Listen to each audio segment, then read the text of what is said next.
graduation is to come. And we continue our CIWP priorities for SY23, and we ask that we finalize it by today, June 1st, 2022, during our LSC meeting by taking a vote to continue the SY 2023 school year of our CIWP. Principal competencies, continuous improvement for staff and students. For the month of May, I've conducted REACH informal observations for PATs or probationary assigned teachers. I continue to develop actionable steps to address budget spend down for the end of the year, which you'll hear more about in our budget requests. Engage in various stakeholders for suggestions, including reallocations of funds. Powerful professional learning. Plan PD for staff during our weekly grade level team meetings. IB training for administrators.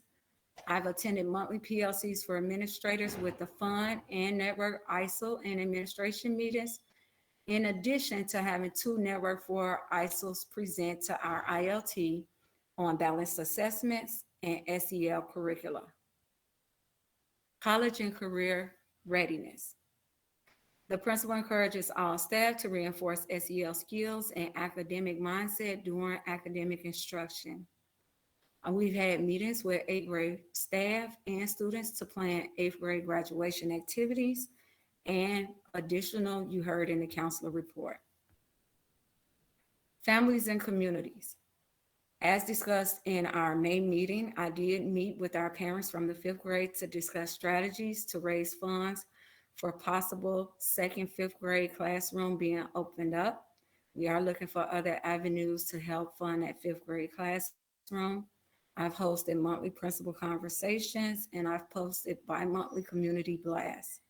I've also delivered the principal report at our monthly LSC meetings as well as monthly FOT meetings. Self-discipline thinking and action. I continue to work on reflection as a new principal. I meet monthly with the CPS new principals for coaching and leadership, and I meet weekly with our network chiefs. I meet weekly with our CPS mentor principal to continue to develop leadership skills and engage in reflective practice to develop actionable steps for continuous improvement.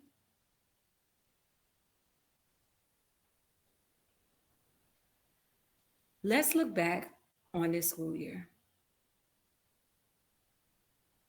Here we started the year off at our Back to School Bash, sponsored by our friends at Tubman.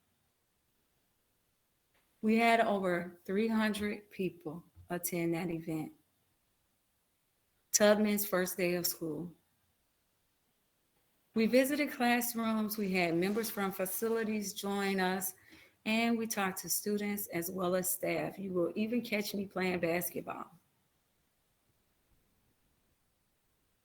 Through support of our LSC and families, you saw that we had lunch outside. This is our interim CEO visit. Thank you to everyone for making our fall festival great. Thank you to Alderman Tunney and our friends at Tubman. Reflection after listening to parents, ensuring that we had a fall festival that everyone can participate in. Tubman Student Council food drive. We celebrated holidays around the world together. Here's some of our students showcasing and sharing with the homies at home as well. There were some students on quarantine who were allowed to listen to the students at school present to them. We had a special visit from our Harlem Globe Trotters. We had Scooter visit the students and talk about how important it is to persevere through the school year. We even had our staff members participate. Tubman on the Move dance show, unforgettable.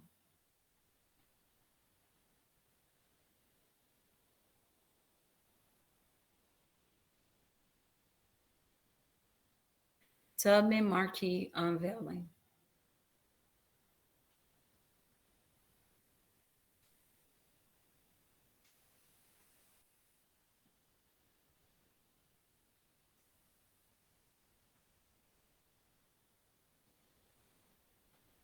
FOT iHeart Tubman fundraiser.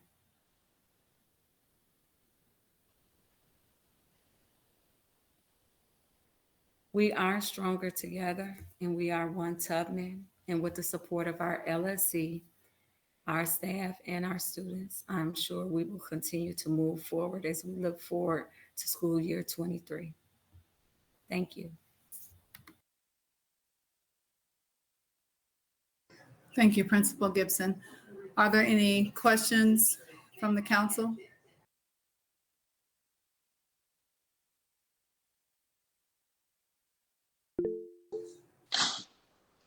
Kate? Good evening. Lori?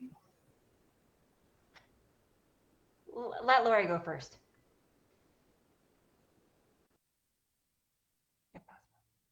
There, I got there. Okay, there's a lot of buttons.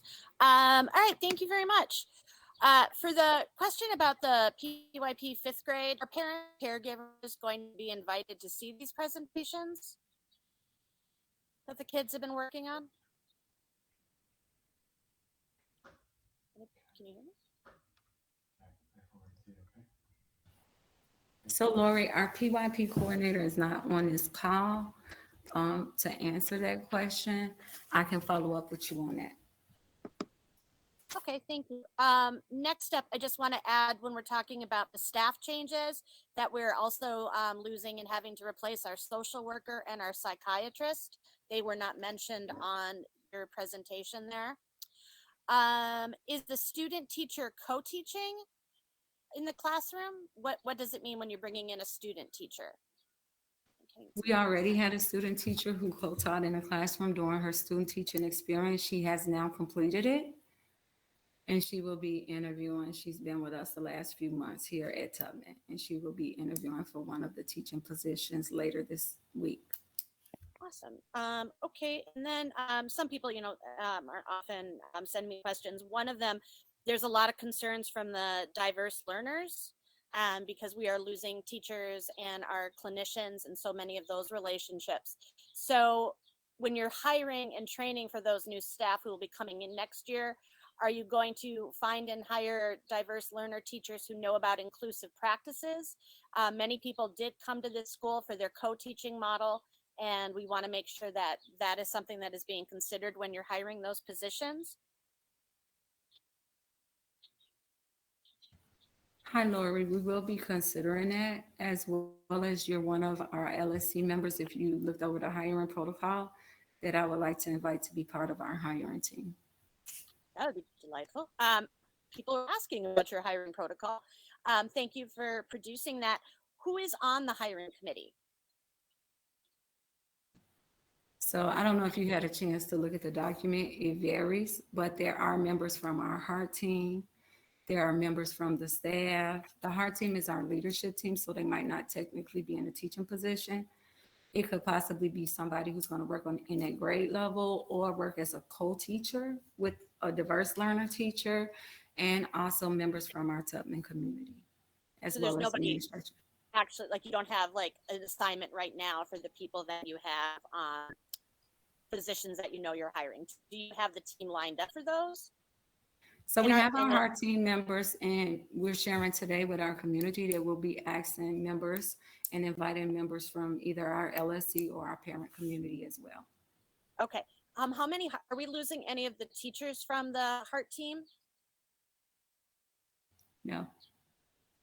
And is anybody from the PPLC leaving? Are we going to be changing that up at all?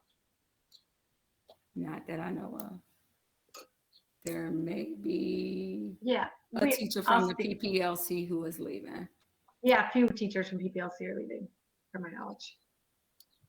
That's what I thought. How are we replacing? Like, how do you choose then who gets to be on the, it seems like those two committees are really important.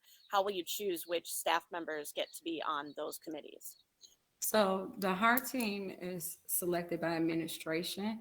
The PPLC is voted by the staff. So the staff votes on that every year. Thank you. Of course, I'm always the one that has a million questions. Next, on the budget, I think the news said something like 75% of the CPS schools who requested like their funds returned from the budget cuts. Has our school received any additional money after the initial CPS budget cuts came out? We have not received anything, but when you hear me talk about in the budget transfer, I am going to discuss a couple additional things that we are going to do, attempting to do with the council support. Awesome. And I just wanted to throw out, maybe I know that Friends of Tubman will say something. I want to say thank you to administration and Friends of Tubman for the magnificent middle school dance. That was probably the highlight of the year for my seventh grader and for myself. I didn't get to see it, but just knowing it happened. And I really want to thank Friends of Tubman for stepping up to pay that $10 ticket fee. I just, with everything else going on, I didn't want to be like, why are we charging them $10 mandatory ticket? So thank you, Friends of Tubman. And I hope going forward, when we plan these events, we can think about making sure that it's accessible to everybody by not having that ticket fee. So thank you very much for that. I hope that if there's ever a way to post photos from that I think that parents would greatly enjoy seeing some of the shots from the magic that happened.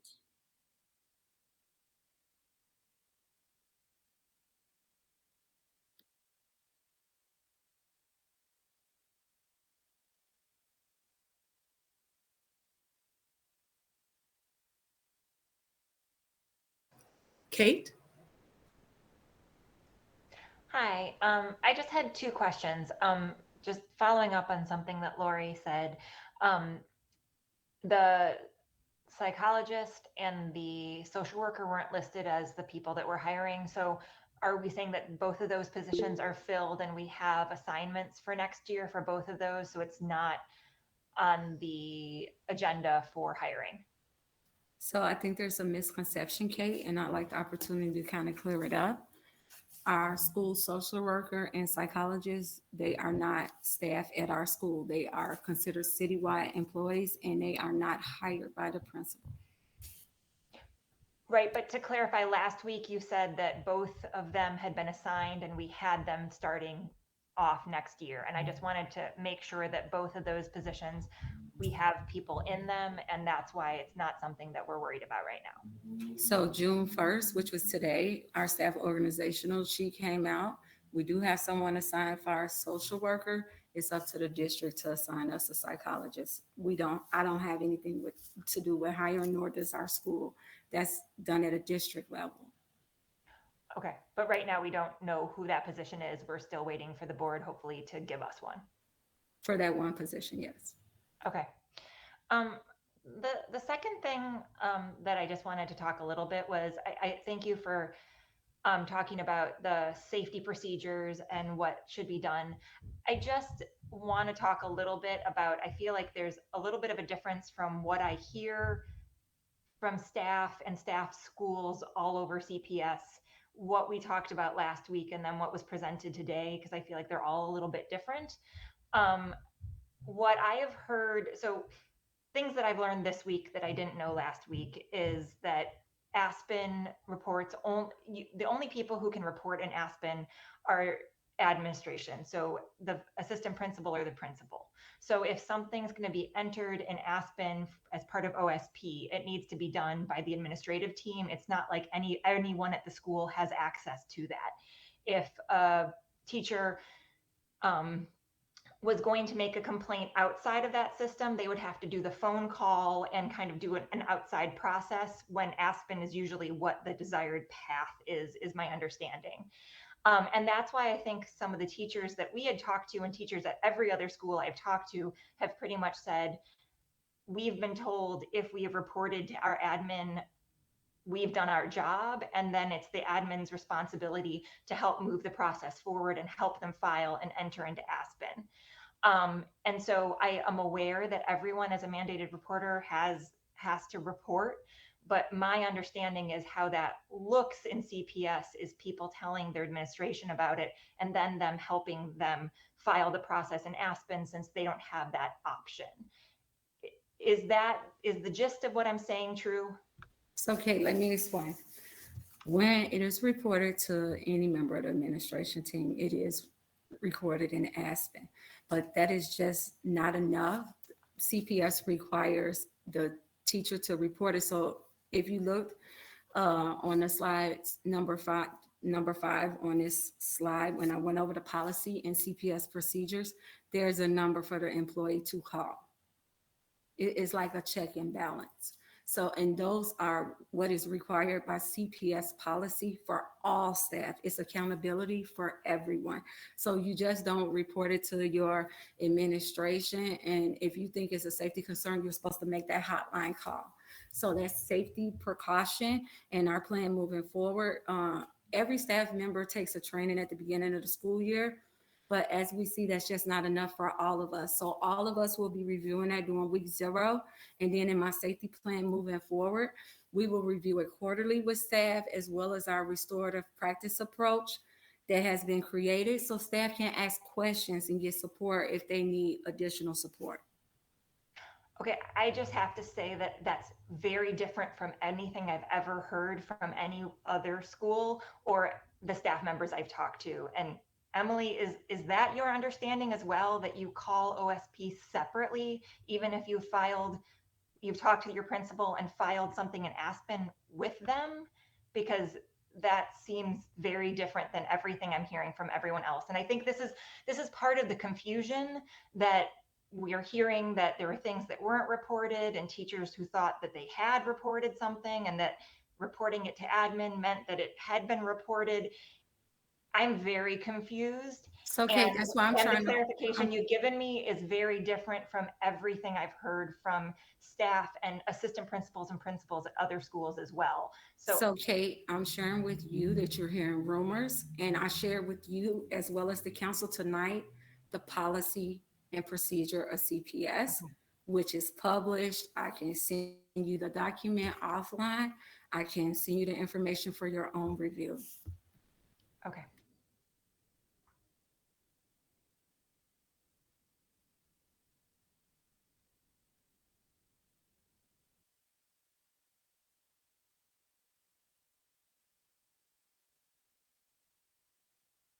Does anyone else have any, I didn't see what order hands came up, but I see Emily, Cindy, and Sarah.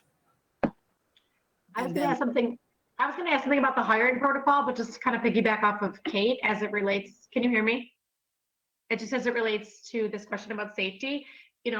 Forgive me if I'm wrong, Kimberly, with like the training and not having every detail memorized, and also mom brain, but I guess I was under the impression, and I believe some other teachers were too, that if it was a child related, like mandated reporter was if we thought that there was a child who was unsafe, like from something that they said to you as a teacher about something that happened at home, then you're supposed to call. But in terms of another adult, like in the building, a colleague of ours or something, The teacher is supposed to call. That's the policy and procedure of Chicago Public Schools. Okay. Because I think, yeah, to your point about reviewing with staff, I think staff's under the impression if they brought it to you or to administration, then they've done their diligence in that regard. And there was some misunderstanding about we couldn't put it into Aspen. Even if you can't put it in Aspen, it's in CPS policy and procedure, then you're to make the phone call. But we will be reviewing it because I do see there's some confusion. And so as a team, all I'm thinking about is how do we move our school forward? So one, reviewing policy and procedure, all of us, reviewing the protocols, reviewing our restorative practice approach to follow, and making sure that we don't just take the safety school training, because that is at the beginning of the year. That's why I said a plan where as a staff, we review it quarterly. Therefore, if any questions come up, any confusion moving forward, we have a plan in place that we're putting in an extra Tubman layer to ensure, because I know our staff deeply cares about the students. I know the administrators as well as our families. And so we're thinking of a plan and ways to move us forward. The only reason I shared the policy and protocol was because policy and protocol was being questioned, just so we can move forward and work together to ensure the health and safety, which we all care about, of our students here at Tubman. And it's our number one priority. We want our LSC to feel safe. We want our staff to feel safe. And we definitely want our students to be safe here at Tubman.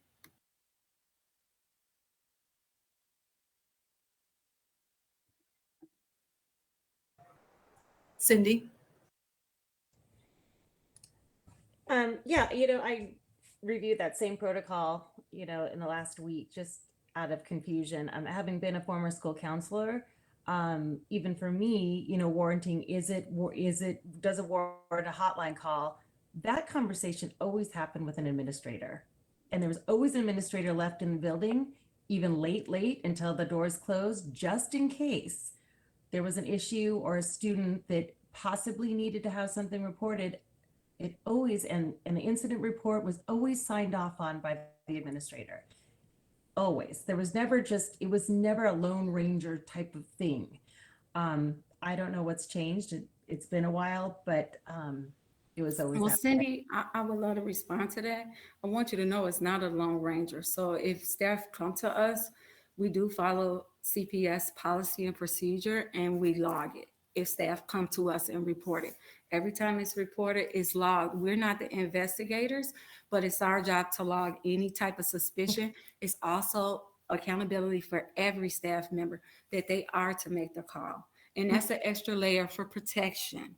So Mhm. there's no question if an administrator didn't do it. If a staff member feels a child shouldn't be safe, they're required to make that call. I just think that oftentimes in those situations, you need another person to sort of say, is this what I think it is?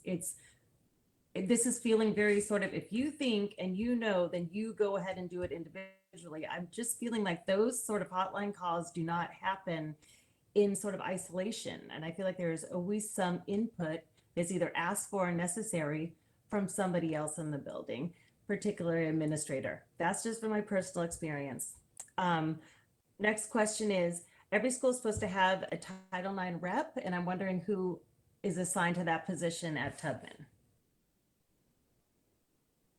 So Title IX is handled by the Office of Student Protection. Our discipline lead is our assistant principal. Okay, so Miss Moore is our Title IX rep in the building. Yes. Okay. Thank you. Sarah.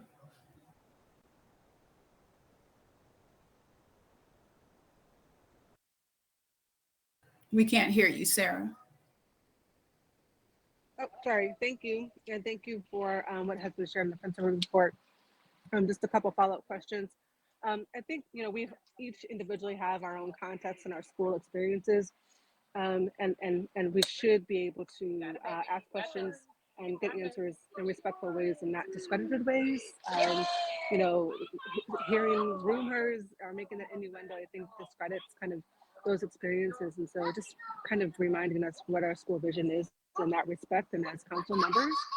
And then in terms of, I'm really looking to see what that Tubman layer is because, each school does have a set of bumpers and parameters that are in play in addition to those procedures and policies outlined by the district, right? But I think what I'm hearing is what are those specific support systems in play for teachers and parents and students themselves, especially when it comes to issues around student safety. And I'm not quite if I'm hearing that candidly and clearly, and all this, and what has been shared. And I think that's kind of the heart of the concern here that's been raised. So I guess that's maybe it's a question, but maybe it's just a point of clarity.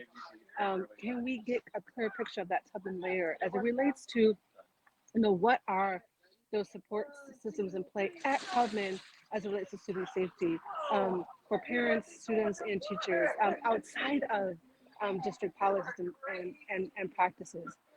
We talk about a restorative justice in person, and we talk and restorative justice practices, but that does require a layer of competence and supports in play so that everyone that's engaged in that type of practice, engaged in that mindset and that belief, has once again those tools, support systems in play to make that happen, to implement that, to follow up with that. And I guess the ultimate concern is that when we're not working in accord, how are we able to track, what's happening? What are the concerns? What grades? How is this impacting the school culture and climate at every level? That parent experience, the student experience, and that teacher experience. And so, it's not clear for me, and it's a concern. So I just wanted to share that comment and ask that question. Thank you.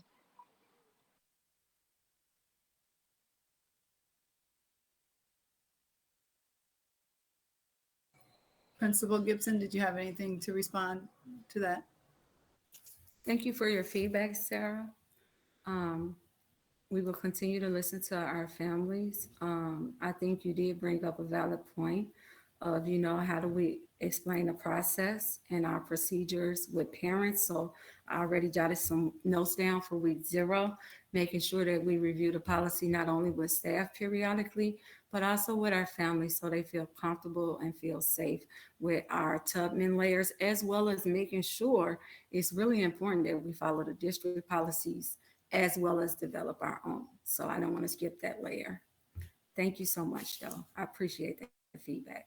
It'll help us to continue improve our practice here. Let's see. Lori, I thought you had raised your hand again. Yeah, I just put it down. Oh, okay. Let's see. Kirsten, and then Emily will come back to you. Principal Gibson, just to clarify then, any complaint related to a Title IX concern that was reported to you, you entered into Aspen? Any reports that I knew about that, either I entered it or if it was told to my AP, she entered it. We follow all CPS policy and procedures as far as Title IX. Yes.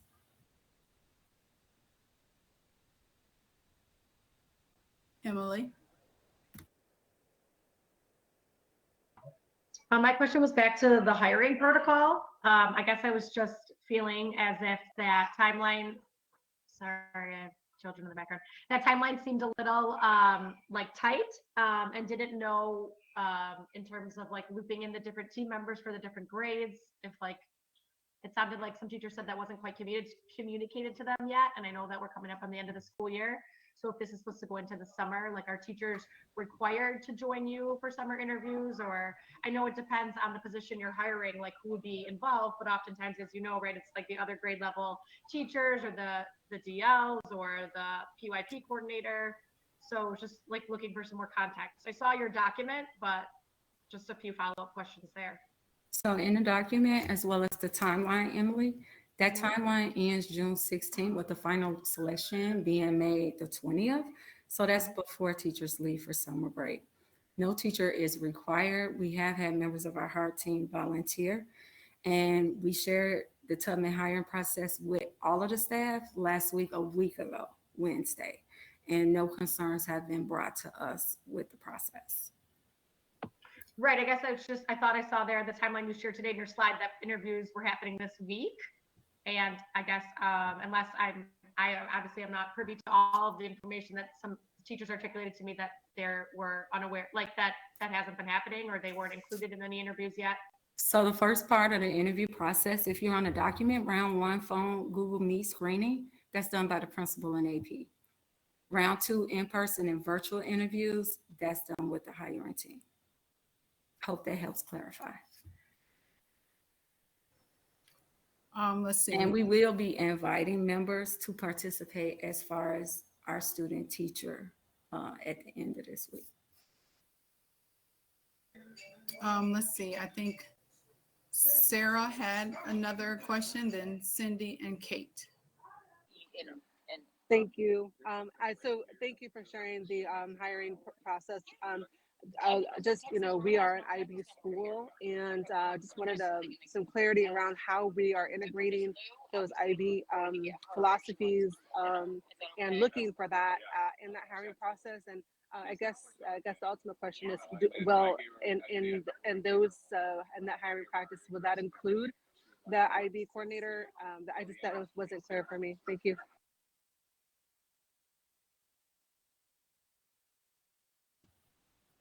Principal Gibson?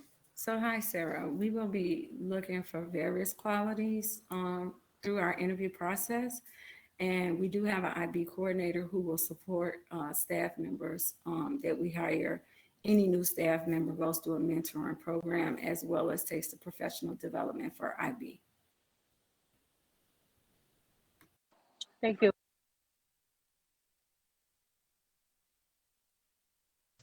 Cindy, then Kate.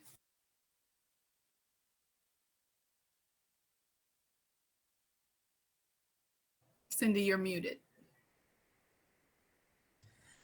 Sorry. In terms of having, this hiring team, and I'm going to just back up the IB part. I I would like to just request that we have somebody in round one in the screening process. Somebody, veteran teacher that's been at the school for a while. I just feel that I think that there needs to be a staff member in every single part of the hiring process. Not the whole team, but somebody in addition to admin. Just to have it really well rounded. I don't know if that's possible, but that if I could have an ask, that's what it would be.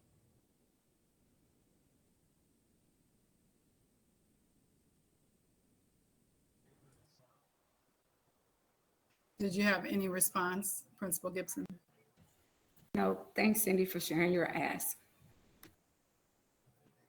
Kate?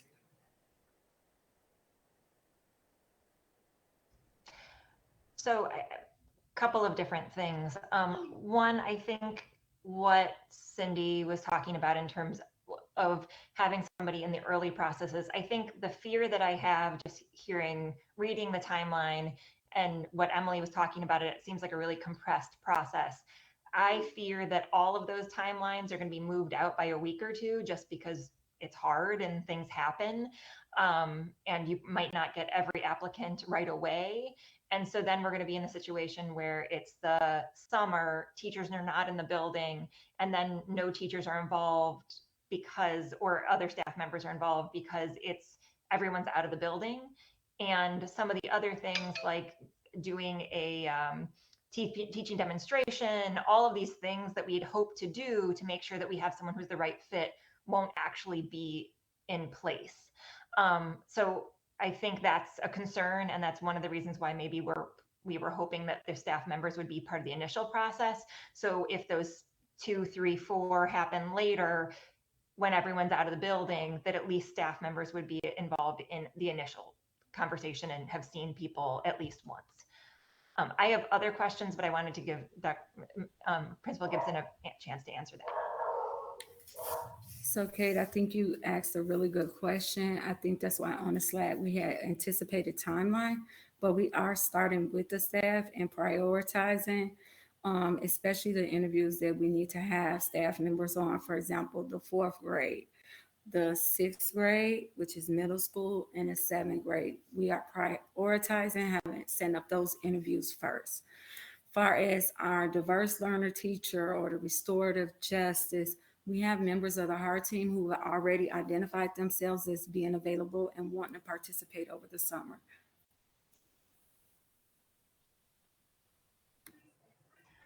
And then I don't mean to harp on safety, but I think this is the thing that just me being a pediatrician and really student safety is really one of the things I find the most concerning. There's 2 things. I just following up on what Kirsten said. So I just want to be clear in regards, you sent an email out about the Title IX complaint that was made and that caused a staff member to be pulled out of the building pending an investigation. I just want you to be clear that any concern about that staff member that was brought to you was recorded by you and Aspen per policy. Any concern for us OSP, yes, and I'm not able to discuss any ongoing investigation. Okay. And then I think the thing that I really was hoping that you would have come back and talked about this week is really, I think a lot of us last week, along with a lot of parents and staff members I've talked to, really wanted you to say, I am the principal in the building. I'm responsible in the end when it comes to student safety.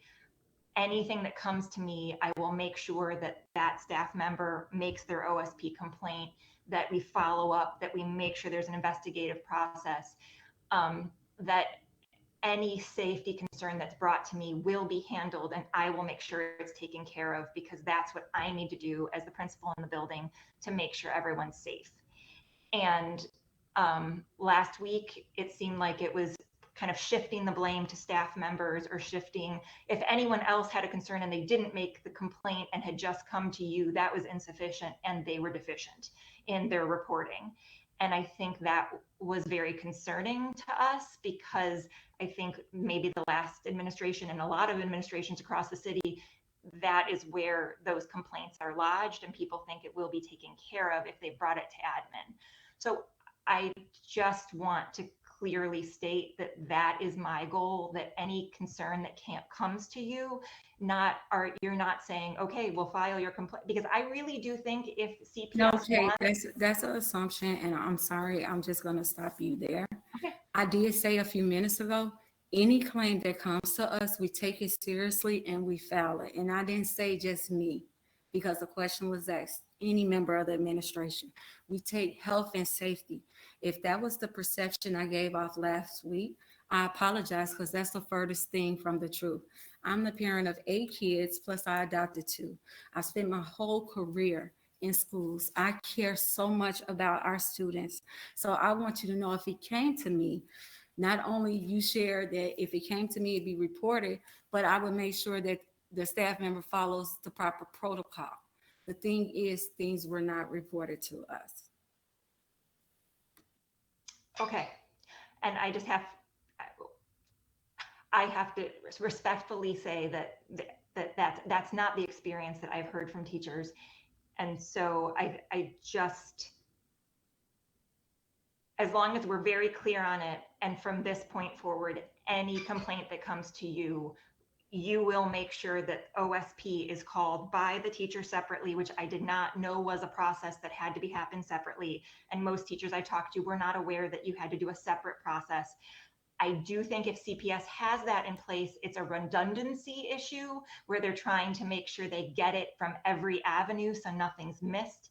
And I don't think it's because CPS expects that to be the primary avenue. They want things coming through admin, so that it's also so that you know if there's concerns about people in your building. If 3 different people come to you with 3 different concerns about the same person, you're going to connect the dots faster than individual teachers have, or other staff members making OSP complaints. So there is really a need for you to be the connector that pulls it all together. And so to make sure that there's not things that are being missed. And I just want to make sure that that happens in every situation. Thank you so much, Kate. I do agree that it starts with me being part of the connector, but also accountability for the entire staff and CPS. I just want you to know I respect your opinion. I do believe that CPS has where it's not just on the administrator as a challenge. So let's just say administrator didn't report something. You have made a call to make sure that student is safe. As a doctor, I'm sure you understand that. You want to make sure that if there was a threat to a child, that child is safe regardless. That's why it's not just one adult, not just you go tell adult and you're done. Our duty is to make sure that it is reported, a call is made, and that student is safe. Okay, I've lost track. I think Sarah, your hand is still up. Did you still have something? No, sorry. Thank you. Okay, that's okay. Lori, and actually, I think for the sake of time, we are going to move on following Lori. So any additional questions, please feel free to forward them to Principal Gibson. Lori, go ahead. I just want to say for sure that if staff came to you with any of these problems, that you filed it, that you followed up with the multitude of claims that came in. That is what you said. Yes, if staff came to me, we have multiple processes here at Tubman. Excuse me. I'm sorry. I'll be respectful. We have, as you asked, we have multiple sheets. If staff come to me, we have a misconduct and we have incident reports that they complete, or they can send an email as well. We take their narrative and we put it into the report. Staff also is required to make a call if they think it is a safety concern. That is the CPS board policy. I did not write it. I do have to make sure it is being followed. I think that we're all very clear now on the CPS policy. I just wanted you to say again, for the record, that the 11 people that filed complaints, that you followed up on them. I can't share an ongoing investigation, but I have no idea what you're talking about as far as 11 people that filed the complaint.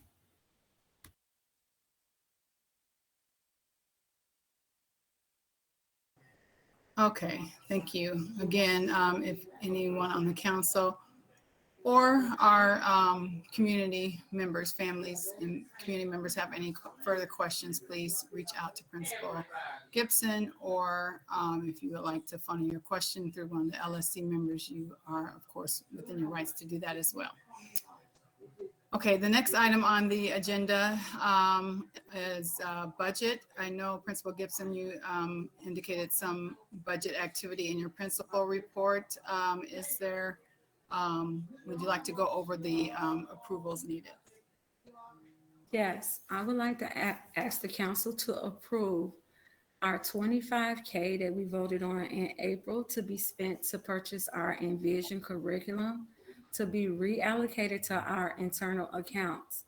And last month, we voted on $25K on our budget pointer line to be allocated to our curriculum resources. And since that money has to be spent by the end of the year, I am requesting that we vote that 25K comes from that budget line, and we are able to keep our 25K from our Cubs Cares charity in our internal accounts as possible money to help fund for special ed or fund that position that we need for 5th grade.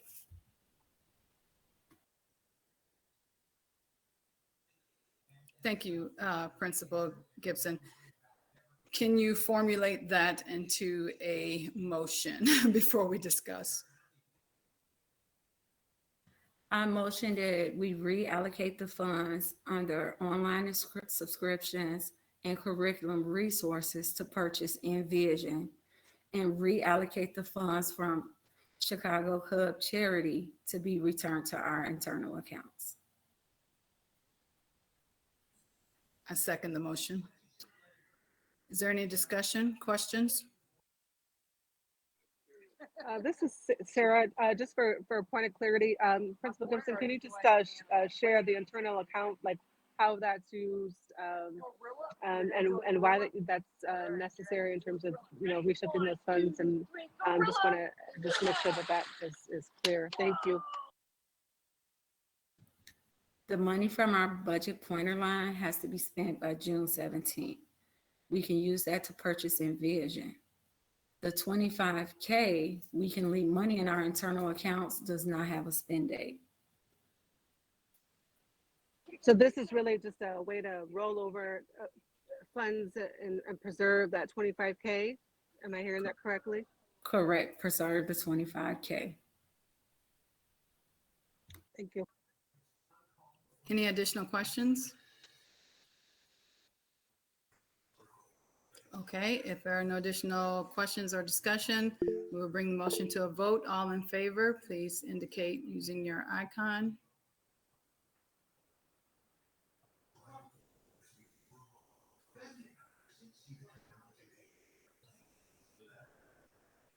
Okay, it appears unanimous.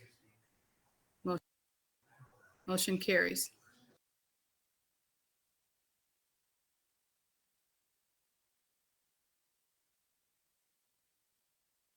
The next item on the agenda is committee updates. I'm not aware of any committee updates, but please let me, Mac and Sarah, are your hands just raised from voting? And Principal Gibson and Cindy and Kate, are those just from voting? Okay. No, sorry. I have a community update or a committee. Oh, okay. These are all committee updates. Okay. Can I just Great. say one thing before we move on? Sorry, I'm sorry. I just had this memory of the Cubs money sometimes having things stipulated to them. and us not being able to use it for things we wanted to in past years, are we sure that we're fine with the Cubs? They're not going to be upset that we're changing what we're using our money for? Kate, is at the principal discretion. Okay, committee updates. Cindy and Sarah, I think you both had your hands raised, and then Lori, I see you just popped your hand up. So let's go in that order with committee updates. Cindy, Sarah, and then Lori. Okay, committee updates for Tubman Communication Engagement Committee. Just a few wanted to touch base on how recruiting is going and how this, just wondering how the school tours have been going, and also wondering how the communication toolkit has been working. Principal Gibson, do you know?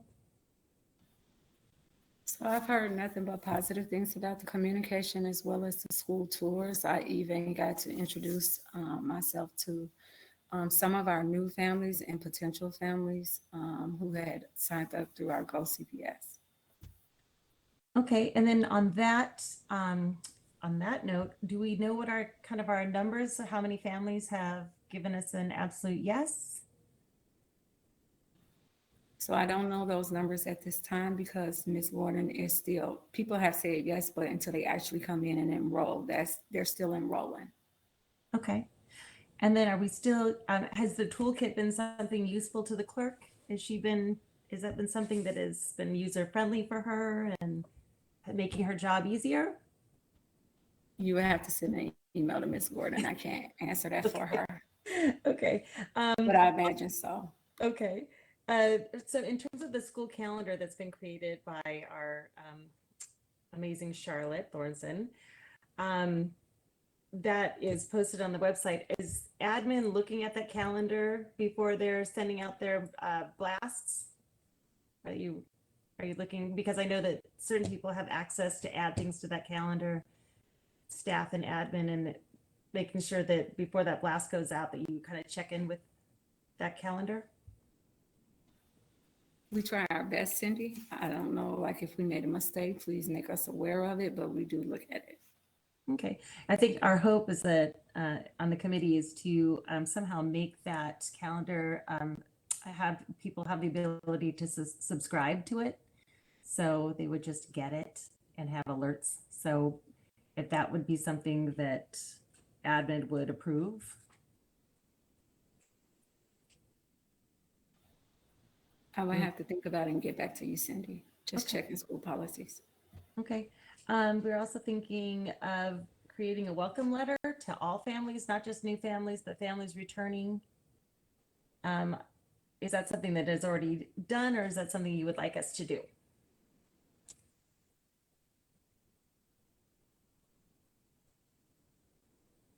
Is that to Principal Gibson? Yes. Yeah. To Principal Gibson.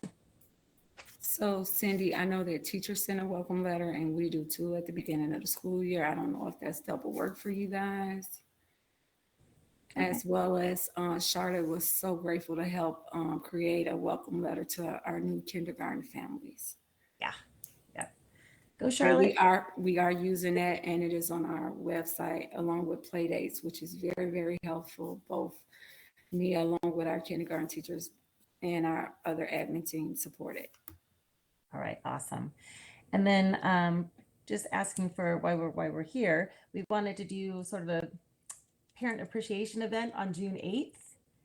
And for not just for people that volunteered at whatever events that they could, but just a feel good event for our Tubman community, just to, if they can make it, to come have some coffee and some conversation, and just to let our families know that we just really appreciate the fact that they're a part of our community and that they are hardworking parents. Cindy, I think that's a wonderful idea. I think the date might have to be changed.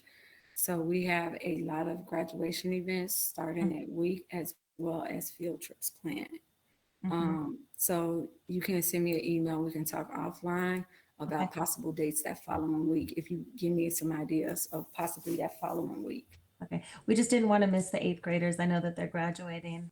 Oh, yeah, it's their So we're- graduation. and that's why it's so quick, but I'll send an email to you and Bernie. Okay.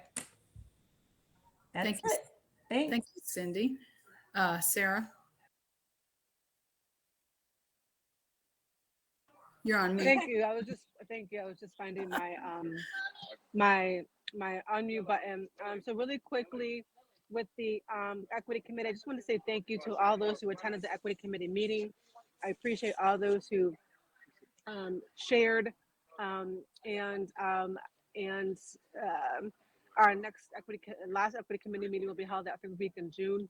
We will have a follow-up conversation about healing spaces, school culture, and climate, and creating a plan for what should be in play for next year as it relates to the work for that committee. So just want to extend a thank you. And this is somewhat off topic as it relates to the committee, but I do want to go back to the motion we just passed as it relates to Cub Charities. And for the record, I do want to state that actually those dollars do have specific parameters around them. And unfortunately, it's not left to principal discretion. These are grant funds, and so there are bumpers and parameters around them. I do strongly encourage Principal Gibson to reference the award letter that she received as it relates to those dollars. And so I think we might have made an error as a committee in being able, I mean, as a board, and being able to approve the allocation of those funds in the way that we did. So I just wanted to put that on the record, or state that for the record. Thank you.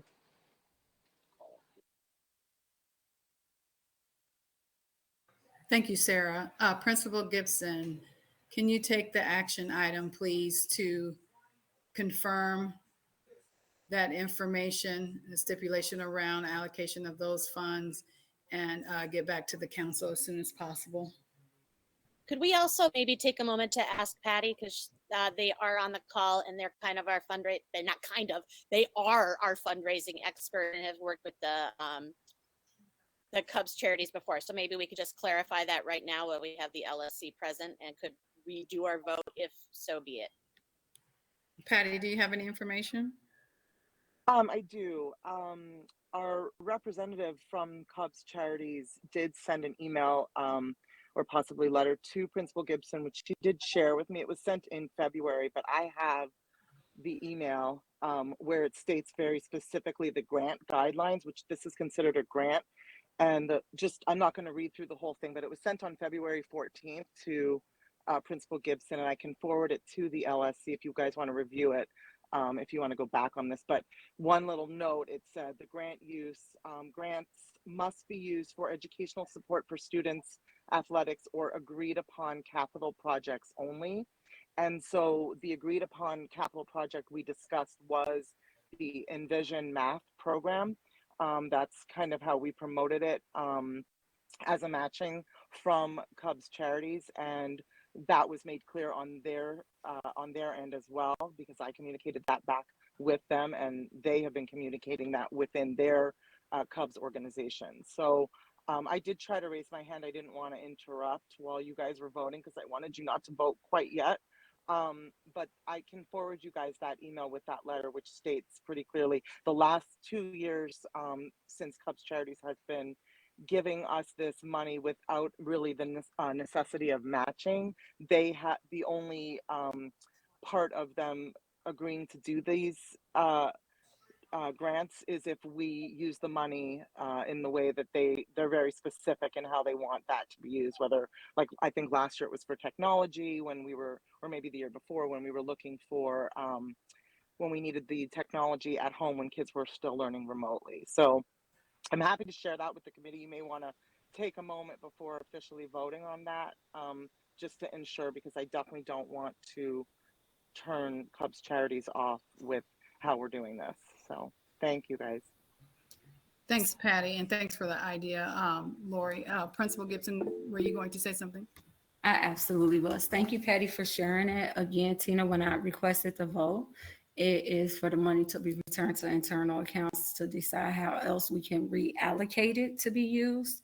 And then I can follow up with Hub's Charity to get clarification.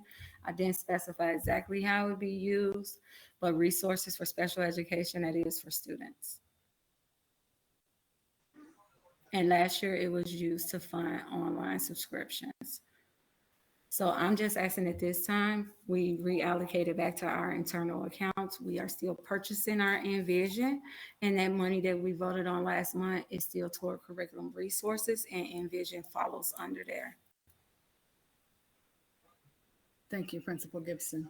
Um, um, I think it's best to clarify for the record that with the money transferred to internal accounts, the expectation is still that it be spent as stipulated in the grant letter. Um, and that would perhaps we may need to amend that to come before, well, you would have to come before the council before spending it anyway. Patty, did you have something to add? You're on mute if you're talking. Sorry, I did not mean to hit the button. I actually was sending, Tina, I was sending you the attachment, the PDF from Cubs Charities to look over as chair, but by accident when I hit send, I also hit my hand, so I'm sorry. Oh, okay, no worries.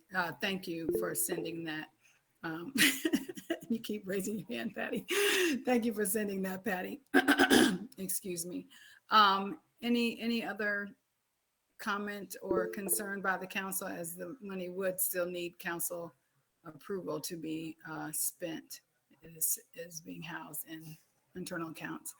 Lori, was that an intentional hand raise or no?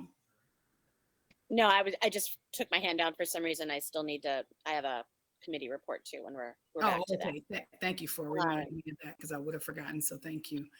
Is there a way to amend our vote though, that, you know, because we all voted that we were moving it to do that, but I just want to make sure we're all covered, that money, because the last thing I ever want to do is upset Cubs Charities, because that is 25 really easy $1,000. And I just want to be super duper careful on how we handle that. Because if we mess that up, that's huge. Tina, I can motion that I amend my motion and we vote again, just that the money be returned to internal accounts and reallocated at this time till we make sure. I agree with Lori and I agree with Patty. We want to make sure we're following the grantors thing. The thing that that's really important for us to do is have that money in our internal accounts if we don't need to spend it, so we can use it toward the need of the school. Thank you, Principal Gibson.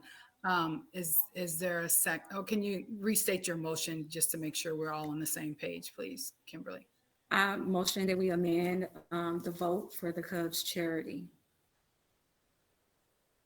Amended To say that the money is, I'm sorry, at the end of the day, I've been here since 6, over 12 hours. That we amended to return to internal accounts, and then the money be spent according to the grant guidelines and a vote of the LSC. I second. Any additional discussion? All in favor of the new motion regarding the Cub Charities money, please vote using your icon.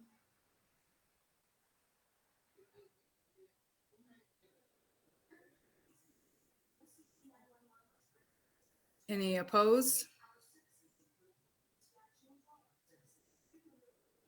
Any abstain? Emily, we do not have a vote recorded for you.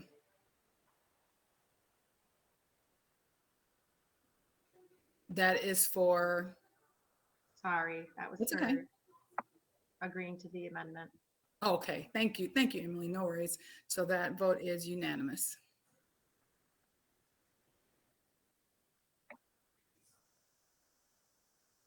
Okay, Lori, your committee update.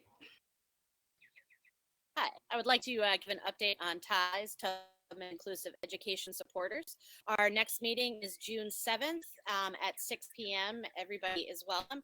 We'll be talking about things that we want to do over the summer, and then concerns we have with all of the diverse learner changes next year. And Principal Gibson, I know lots of information is flying at you and it's flying back at us, but I feel like I heard something about when you're talking about hiring for diverse learner positions and things like that, that you would welcome the feedback from like the TIES committee or LSC members. And I know that we have some really qualified people on our TIES committee, that if we can look to include some parent voices on that, we would like to work with you on filling those positions. I'm not going to volunteer anybody publicly, but you know who I'm talking about to those people who are here. So thank you very much for that. Is that it, Lori? All right, thank you. Okay, the next item on the agenda is fundraising FOT. We'll turn it over to Patty, please. Hi, I'll try not to raise my hand again. I sent to the LSC over the weekend to add one fundraiser, the diverse learner support one. Just it's an ongoing fundraiser. I'll just read it, what I wrote, but if anyone has any questions, please feel free to ask. FOT is proposing to have an ongoing fundraiser to be managed and directed by Brittany Kersey and Gia Super to support our diverse learner student population. The funds would be used to support our DL staff and their students. Potentially, if enough funds were raised to support a staffing position, that could be a consideration. Yeah, that was basically what I wrote. But if you have questions, please feel free to ask. Thank you, Patty. Is there a motion from the council? Can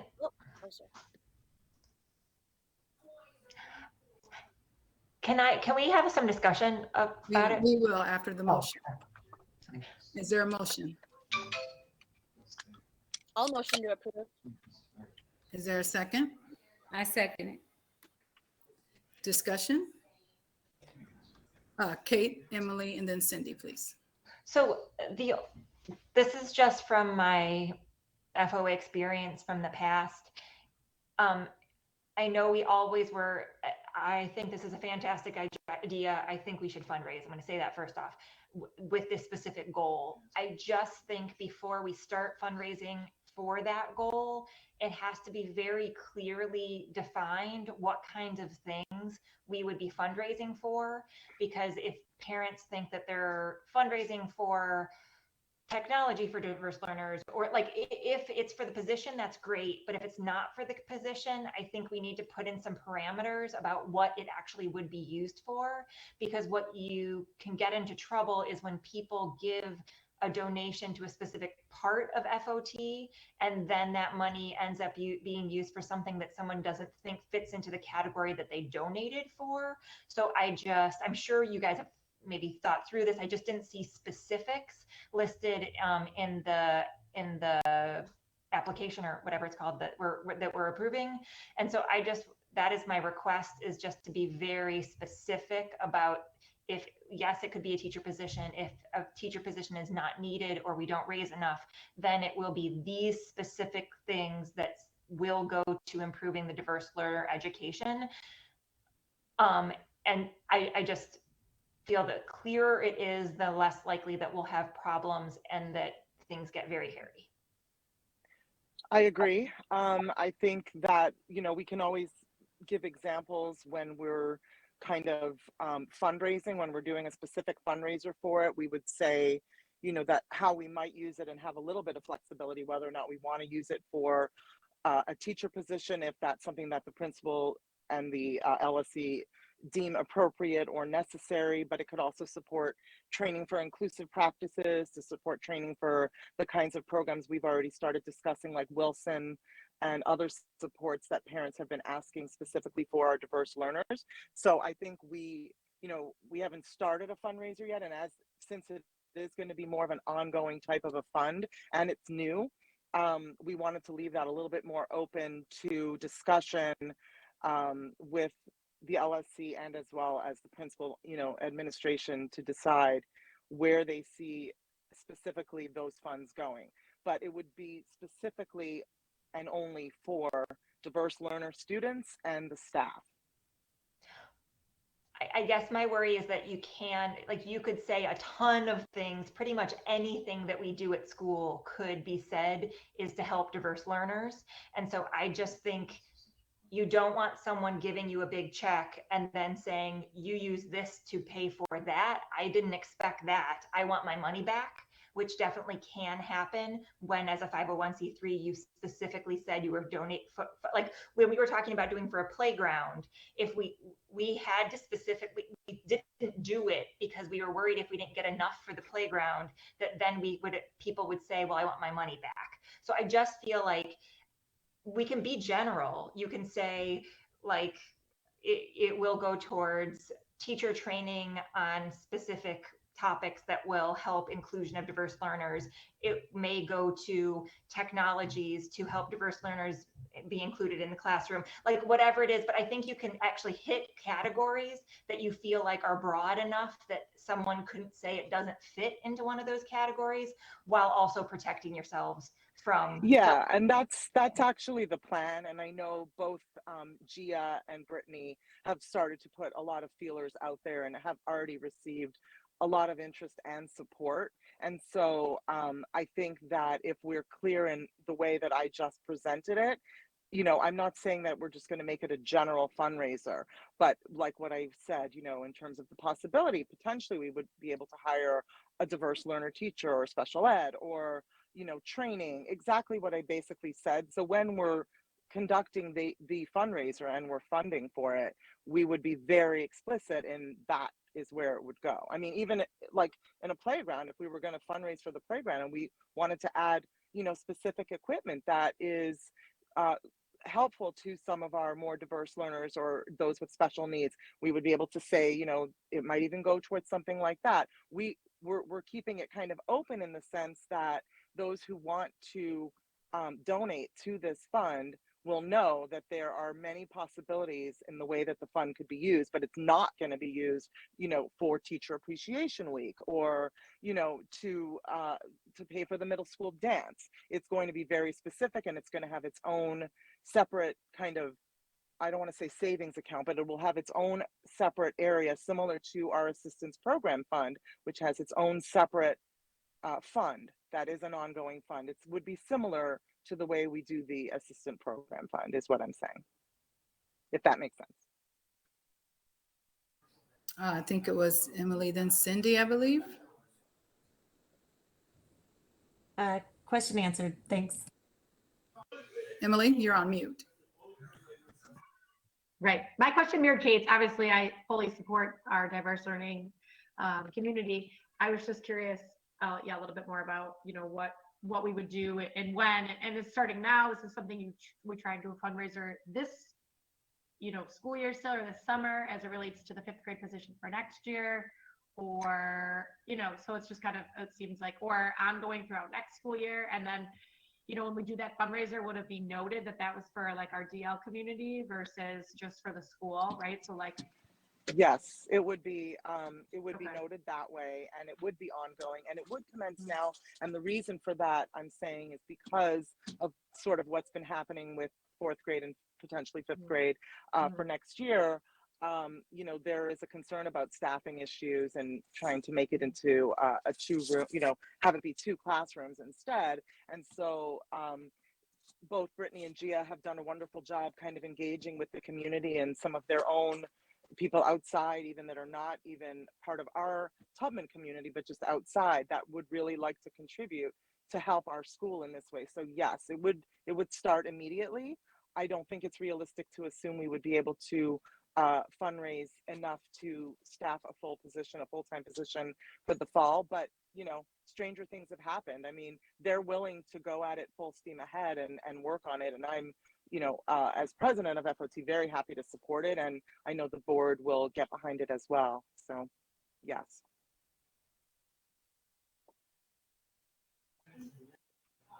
Thank you. Any additional discussion? Any additional questions for Patty? All right, if there is no additional discussion or no amendments to the motion, We will vote on the motion to approve the fundraiser as provided to the council.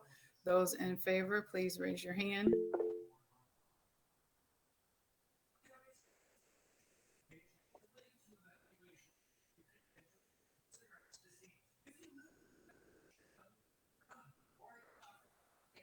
Okay, it appears to be unanimous. Motion carries. Thank you, everyone. Patty, did you also have an update? I'm sorry, Kate. Oh. Thank you. Patty, did you also have an update? I did send you guys sort of the entire year's update. It's long. So we had already gone through a lot of this at one of the meetings, so I don't want to keep people on longer than they need to, but I did want to let everybody know that the gala auction raised $30,000, and then with the Cubs charities matching, if we want to go with it that way, it's a total of $55,000. So it was a lot of really hard work that went into it, and I'm very appreciative of the gala and auction planning committee. There was a lot of work that went into it, but a lot of people came and supported it, and we appreciate our donors so much because everybody really showed up, and actually it was our most successful, I believe. Kate, you can probably back me up on this, but I think it might be one of our most successful, if not the most, for gala and online auction and live auction. So that was exciting that I wanted to share. The rest of it is I'm happy to share, go through it again, but we've done it before, so I don't want to bore people with that. Thank you, Patty. Definitely not boring. It's much appreciated and very exciting, actually. And thank you and the whole board so much, and all the parent volunteers that continue to stay engaged and contribute their time and other resources to our school community. So thank you, thank you, thank you. Thank you. The next item on the agenda is public participation. Let's see, Mac and Kirsten, are those hands from voting, or did you have a comment or okay, thank you. Mac, if you could please read the statement, and then, well, let me ask either Emily or Mac this, how many do we have signed up for public participation?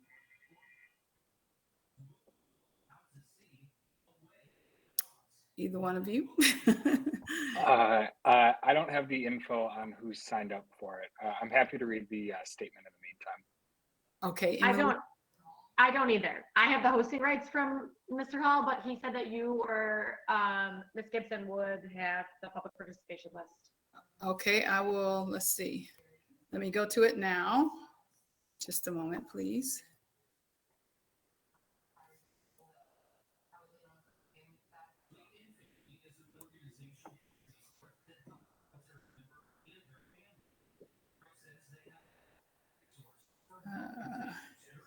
Bear with me.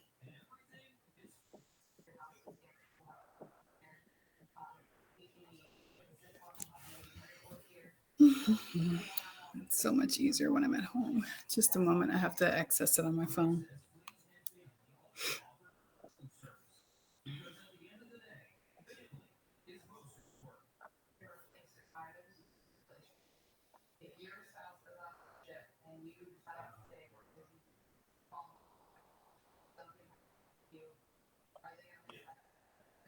Okay, looks like we have 15 people signed up.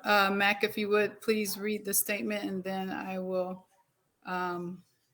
call the names of those who have signed up. Members of the public are welcome to make comments and ask questions, but must sign in to participate. The public is called upon to speak in the order they sign in. The public is kindly requested to limit their comments and questions to 3 minutes. Based on the comments or questions, the principal may address some concerns directly and, if necessary, create an action step for the LSC to follow up with the involved parties at a future date. While the LSC will do its best to address any comments or questions, when necessary, more time may be needed to adequately address a particular concern. When you're giving your answer, when you've got 10 seconds left, you'll hear me say 10 seconds, and then at the end, I'll say 10. Thank you, Mac. First person I have is Brittany Kersey.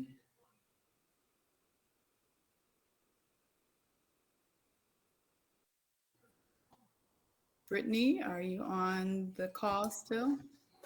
Yes, I am on the call. I'm just going to move to my front porch as my children just came home from baseball and will be very loud, I'm sure. Excuse me for that. Thank you everyone for taking the time. I just wanted to, I have a statement that I'd like to read, and before I read it, I just wanted to clarify, since we already talked on this subject, and excuse me for reading from my notes. I want to clarify, since there was a conversation already on the subject, I do feel inclined to share my personal narrative to hopefully hone in on the conversation. I know in no way that I want to speak to the specific occurrence about mandation and reporting. I think I just made up a word, mandated reporting, but rather share my thoughts on the subjects as a whole. I also apologize if I get emotional, as this is a very personal part of my narrative. Dear Tubman community, thank you for allowing me to speak. What I have to say is quite personal and to the point. Please know that I am sharing my experiences. As a reminder to all, this includes but is not limited to administrators, educators, mentors, clinicians, parents, coaches, volunteers, etc. The protection of our children is so incredibly important in all senses of the word. There is one source of protection that holds especially true for the Kersey family.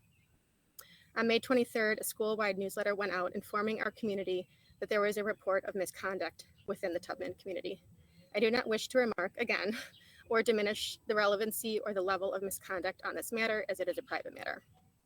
With that being said, when I received the notification, my stomach dropped and I began to sob immensely. This letter served as a trigger point for me. Again, I apologize. I feel the need to share my brother Ben's story. The information contains sensitive information for young listeners, so if they're in the room, please excuse them. While in the hands of a school community who were, quote unquote, protecting my brother and all of his peers, Ben suffered years of sexual abuse while in the hands of his school community. Ben is now a 44-year-old man who still to this day suffers immense pain, therapy, and has dealt with addictive behaviors to numb his pain, has had several suicide attempts throughout the course of his life. During my brother's sophomore year of high school, a teacher, who also happened to be a coach, began abusing him. Two people had reported their suspicions prior to the events taking place, one of which was a key witness in the abuser's attempt to, quote, groom Ben. The abuser went on conducting his behavior, and it wasn't stopped until Ben had the courage to tell a friend that he was going to take his life because he couldn't stand the pain anymore. This friend went on to tell a parent, and that parent made the report. The bottom line is that no one took these allegations seriously because the abuser was beloved by all in his school setting, as most are. I feel especially blessed to have Ben in my life. He is one of 8 victims of this abuser and the only person that we know of who has chosen to keep on living despite the painful memories. In closing, I want to reiterate that my personal trigger from the school-wide newsletter needs to be a reminder of how we best take care of our children. One seemingly small allegation may be the beginning of my brother's story. Thank you for listening, as I know this might be a trigger for others in the community. Thank you, Brittany, and thank you so much for sharing such a personal experience. That took a lot of bravery, and we wish the best for you and your family. Thank you. Mark Hinmuller.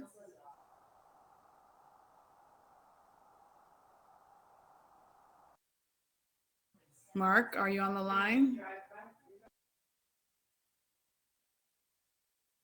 Okay, we'll move on, and if he does show up, we'll circle back. Sarah Shelton. So I think Sarah emailed that she was gonna let me read our statement because we decided to do like a joint statement / question. I don't know if you received it, but she's not able to be on the call, so I'm gonna be reading like our joint, as I said, statement questions. Sure, go ahead. As you all know, my name is Ileana. I have twins in first grade. Sarah has a kindergarten student at Tubman.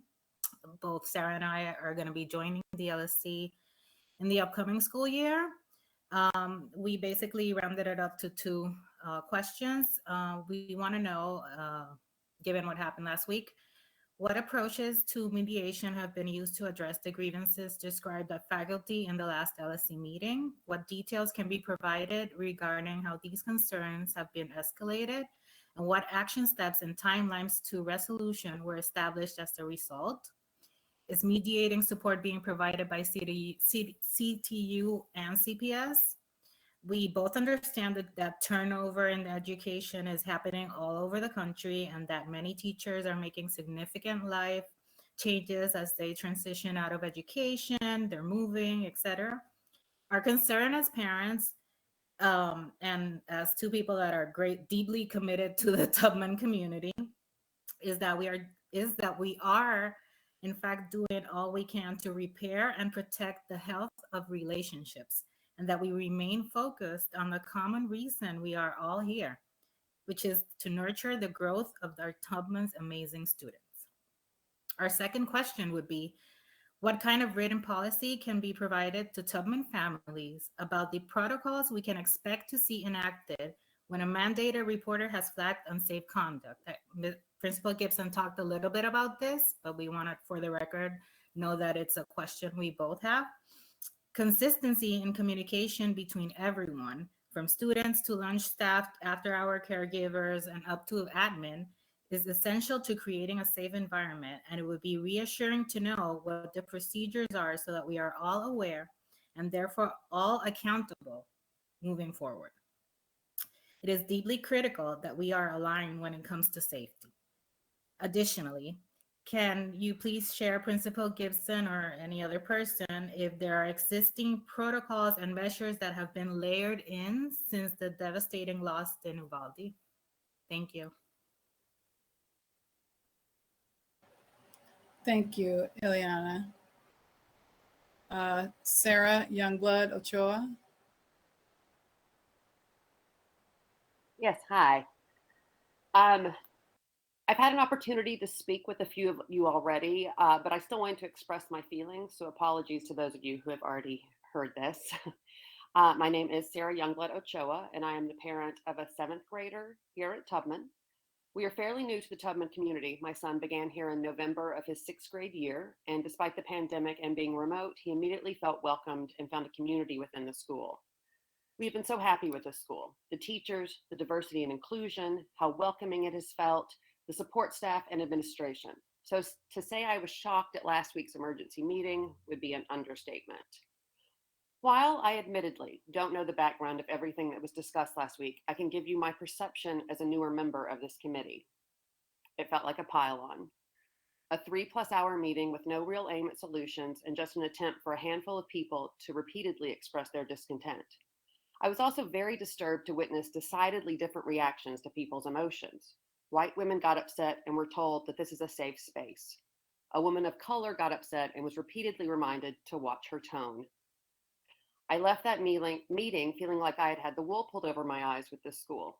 We've got a new name and claim to want change and equality, but what I witnessed last week made me wonder if we only want change and equality as long as we're able to remain comfortable within it.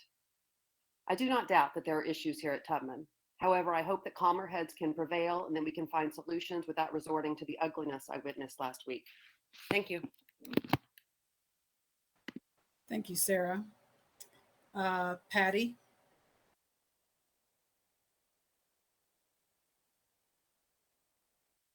Patty, you're up. There you go. I don't know why I'm sideways. I'm going to just not have my screen on. Sorry, I just walked into my house. So thank you. Seeing as this is the last official LSC of the school year, I wanted to give a few staff shout outs if that's okay. Obviously, I am a supporter of our Tubman staff and have been for many years. I appreciate each and every one of our staff, but felt I should mention a few really quickly.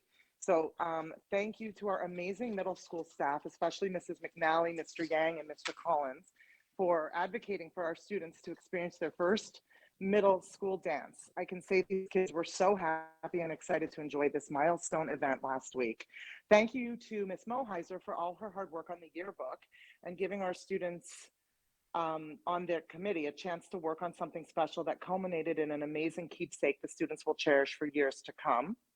A big thank you to one of our newest staff members, Mrs. Vincent, for working with parents and administration to bring back school trips for our middle schoolers in the coming 2022-23 school year. We're very excited about that.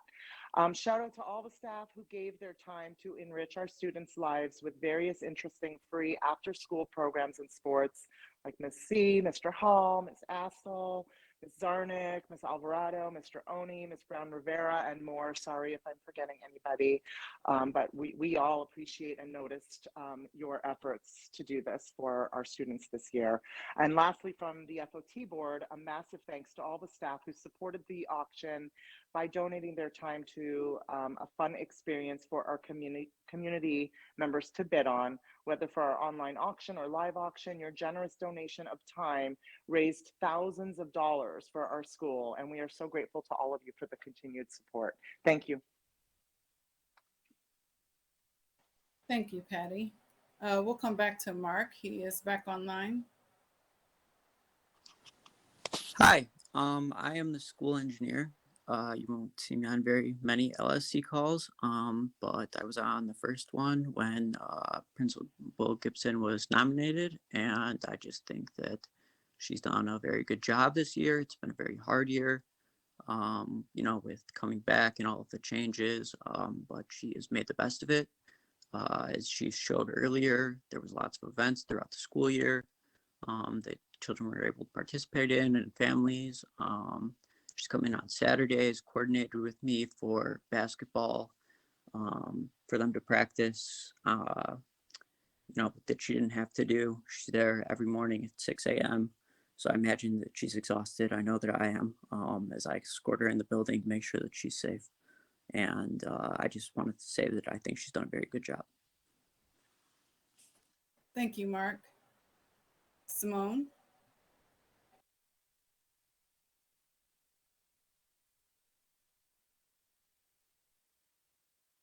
Simone, are you on?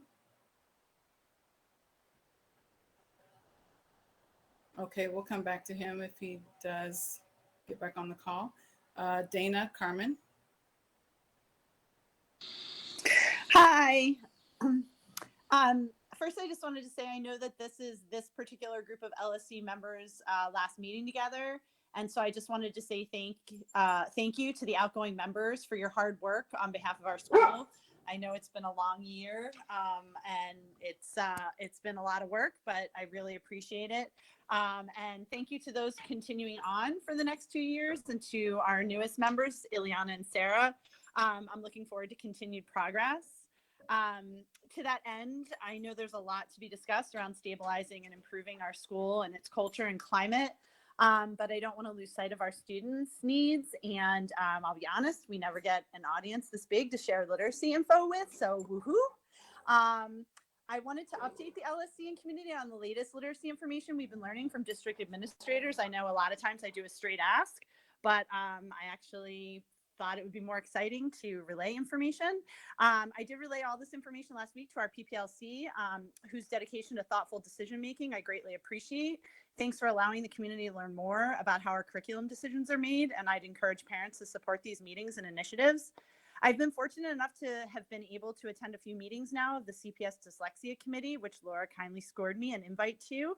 It's led by Dr. Eric Bonner, who is the Executive Director of Instruction for the Office of Diverse Learners Supports and Services. Recently, in conjunction with the CPS Office of Literacy, the committee defined structured literacy for the purposes of strongly recommending the following: Skyline Foundational Literacy Curriculum for K through 2, which I believe is Amplify, or Wilson Foundations for K through 3 as Tier 1 and Tier 2 instruction, along with the Wilson Reading System as a Tier 3 intervention. It's my understanding that there's a discussion on getting a Tubman teacher trained in Wilson Reading System, which is great. As most of you know, the units of study by Lucy Calkins has been widely studied and determined to be an ineffective curriculum for teaching reading, even for students that do not struggle. Calkins herself acknowledged its massive shortcomings, but hasn't put forth any meaningful change, which is why the district is not recommending its use going forward. Per our last PPLC meeting, the staff will be undertaking the same thoughtful process used to evaluate the math curriculum with evaluating these new district recommended literacy curriculums to determine what would be the best fit for our students. So that's great. Thank you to them for taking this deep dive into the research on best practices. Additionally, the district is recommending the new assessment called iReady, which includes a red flag screener, which can provide teachers data on struggling readers and whether they potentially may need additional support or further eval. At present, we don't assess students in this manner, so this particular one is being recommended so fewer struggling students are missed at these critical stages. I think the assessment calendar was voted on today by our staff, so I'm hopeful the iReady will be implemented this upcoming school year. It's been great to see the district propelling these much needed changes forward, and it's exciting to see the momentum growing here at Tubman.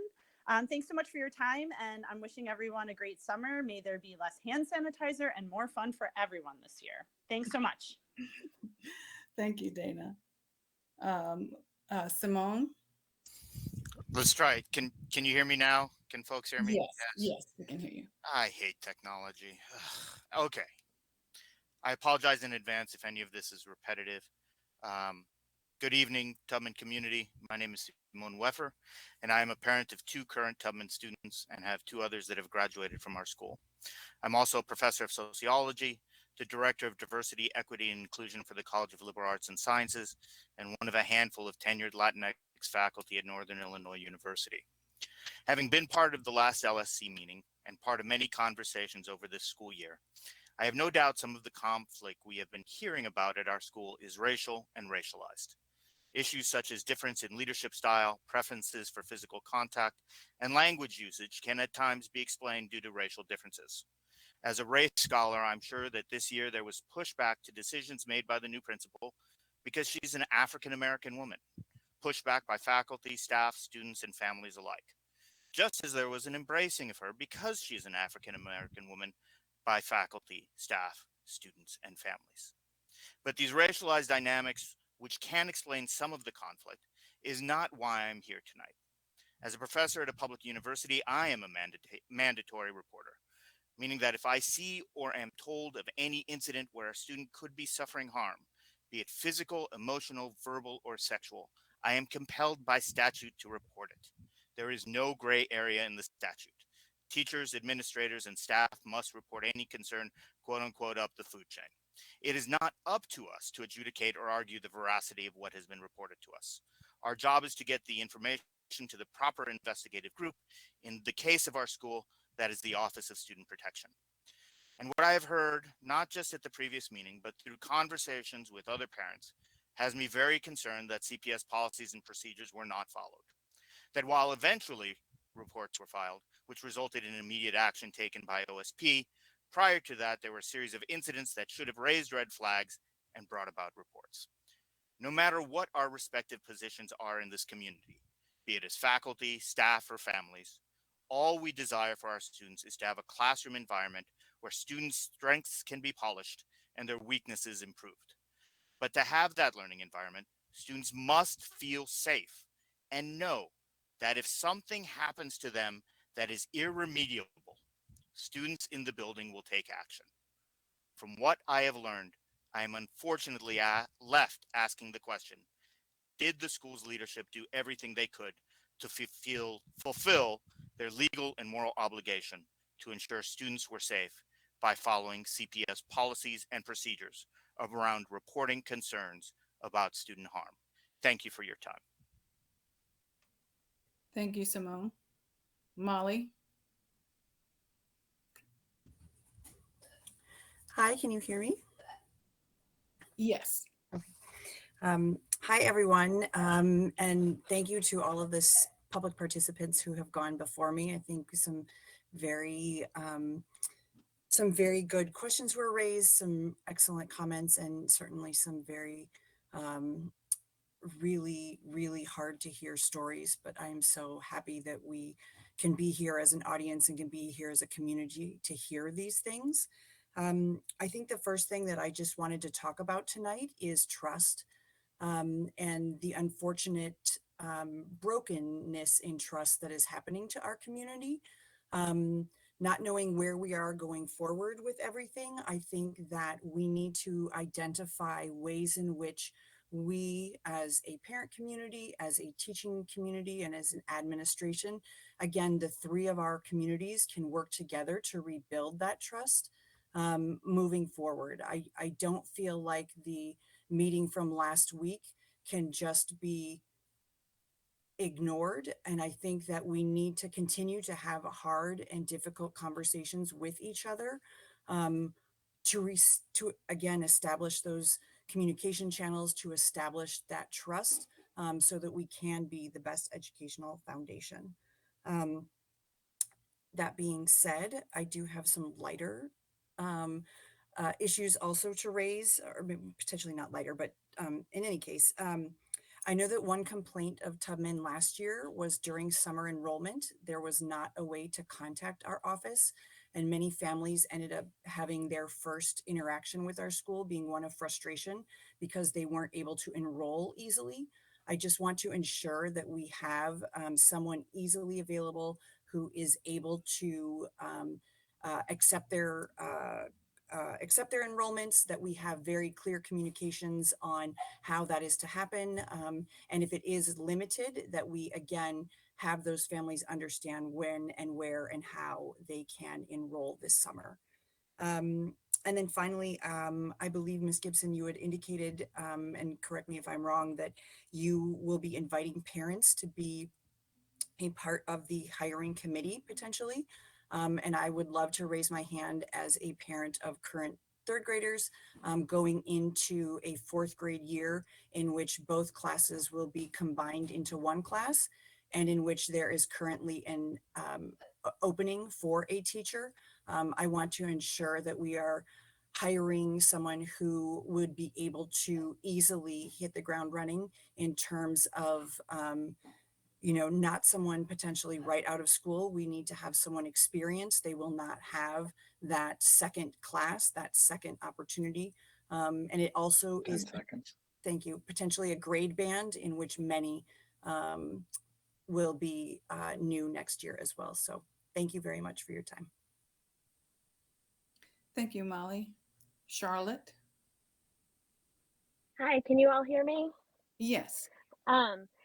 Just wanted to say thank you all so much to the LSC and administration for your time and dedication this year, and also around the special meeting last week. I appreciate the honesty and vulnerability of staff and families in detailing their experiences. I also appreciate Principal Gibson for listening and responding wherever it was possible. But any meeting is only as good as the actions that come out of it. So after so much talk, I'm just hoping to ask what comes next. How are we stemming the erosion of trust and reunifying our fractured community? At the foundation of the Tubman community are IB learner profile attributes. From a pre-K level, we ask our students to be reflective, inquisitive, open-minded communicators who are caring and principled. So I ask, how are we all applying these same principles to charting our future? We stand at a critical juncture, and now is the time for us all to have humility and for action. I'd also like to take a moment and thank members of the PPLC. I am seeking to learn more about the important work that is done by many groups and committees to support our school. It's been really interesting to hear the monthly reports. I've read all of the minutes online on the PPLC's work around our math curriculum. Their approach truly incorporated our guiding IB principles of being open-minded, inquirers in the exploration, reflective in surveying teachers for input, thinkers in the decision-making, and communicators in sharing the process and results.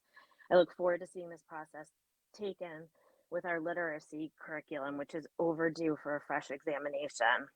As covered in a recent New York Times article, we're teaching our kids to read and write using a curriculum that has been widely found to be inferior.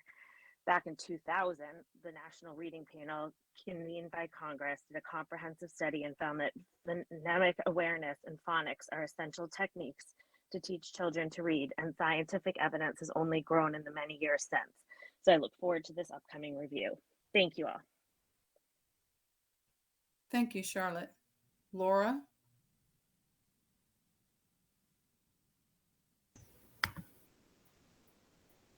Hey guys, can everybody hear me, see me? Yes. Okay, hi. Thanks to the LSC. This is our outgoing meeting. So I just wanted to thank you all for your service to the school. It's not easy work, and so thank you. I also wanted to say thank you to the PPLC, whose committee I'm getting more familiar with, and their continued hard work in helping move the school forward. I really do appreciate all the work you guys do on top of your already busy and demanding schedules.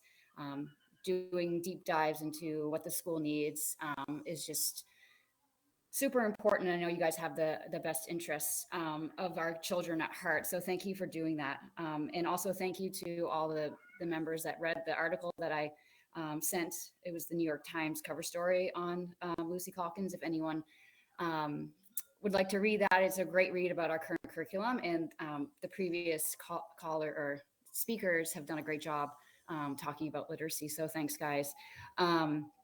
And just to be clear, I'm not advocating for, that old idea of drill and kill or basal readers or anything like that. Just high quality curriculum that has rich vocabulary, extensive background knowledge, and also, yes, an explicit and systematic phonics program. Because that helps all kids, not just the kids that are struggling. It really does benefit them all. I'd also just like to thank all the teachers. You all are just amazing people. Seriously, I do not know how you guys do your job so well.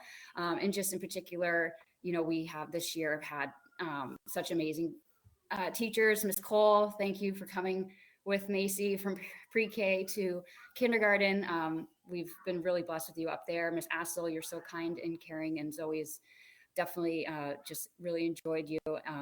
Ms. Zarnick, Ms. Brechta, you guys are rock solid, and I can't thank you enough. And Ms. Connors too, our student there. So thank you guys. And of course, Ms. M, Dana, our speech therapist. Seriously, like just such solid teachers. You guys really do so much work. So thank you for that. And then on that note, I just was curious too, like the previous speakers, what's our healing plan? The last meeting was so intense, and obviously we're fractured as a community. And so I didn't really hear what the next steps were. How do we build together going forward? It's like, how do the remaining staff confidently move forward in the steps? I didn't really hear necessarily, like, are we getting restorative justice coordinator for our community? It just seems like if we don't address it, it's just going to fester. And so I just want to make sure that, if there's a third party can come in, and just, I want to make sure everyone feels extremely supported, because everybody at Tubman community is amazing. And just thanks again to those teachers who make a difference. I get the buzzer. I win. Thank you. Thank you, Laura.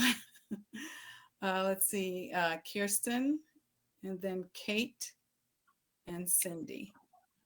I'm going to be sharing a letter from one of our Tubman families about why they're leaving. As a parent of a diverse learner, I feel that my learner has not been supported by SECA staff members. My child has academic learning needs. In the past 2 weeks, newly hired SECA staff had interactions with my child that I do not feel support his academic and/or SEL development. In the prior week leading up to the IEP meeting, the SECA staff members shared with me that my child was exhausting, disruptive, and needs regulation.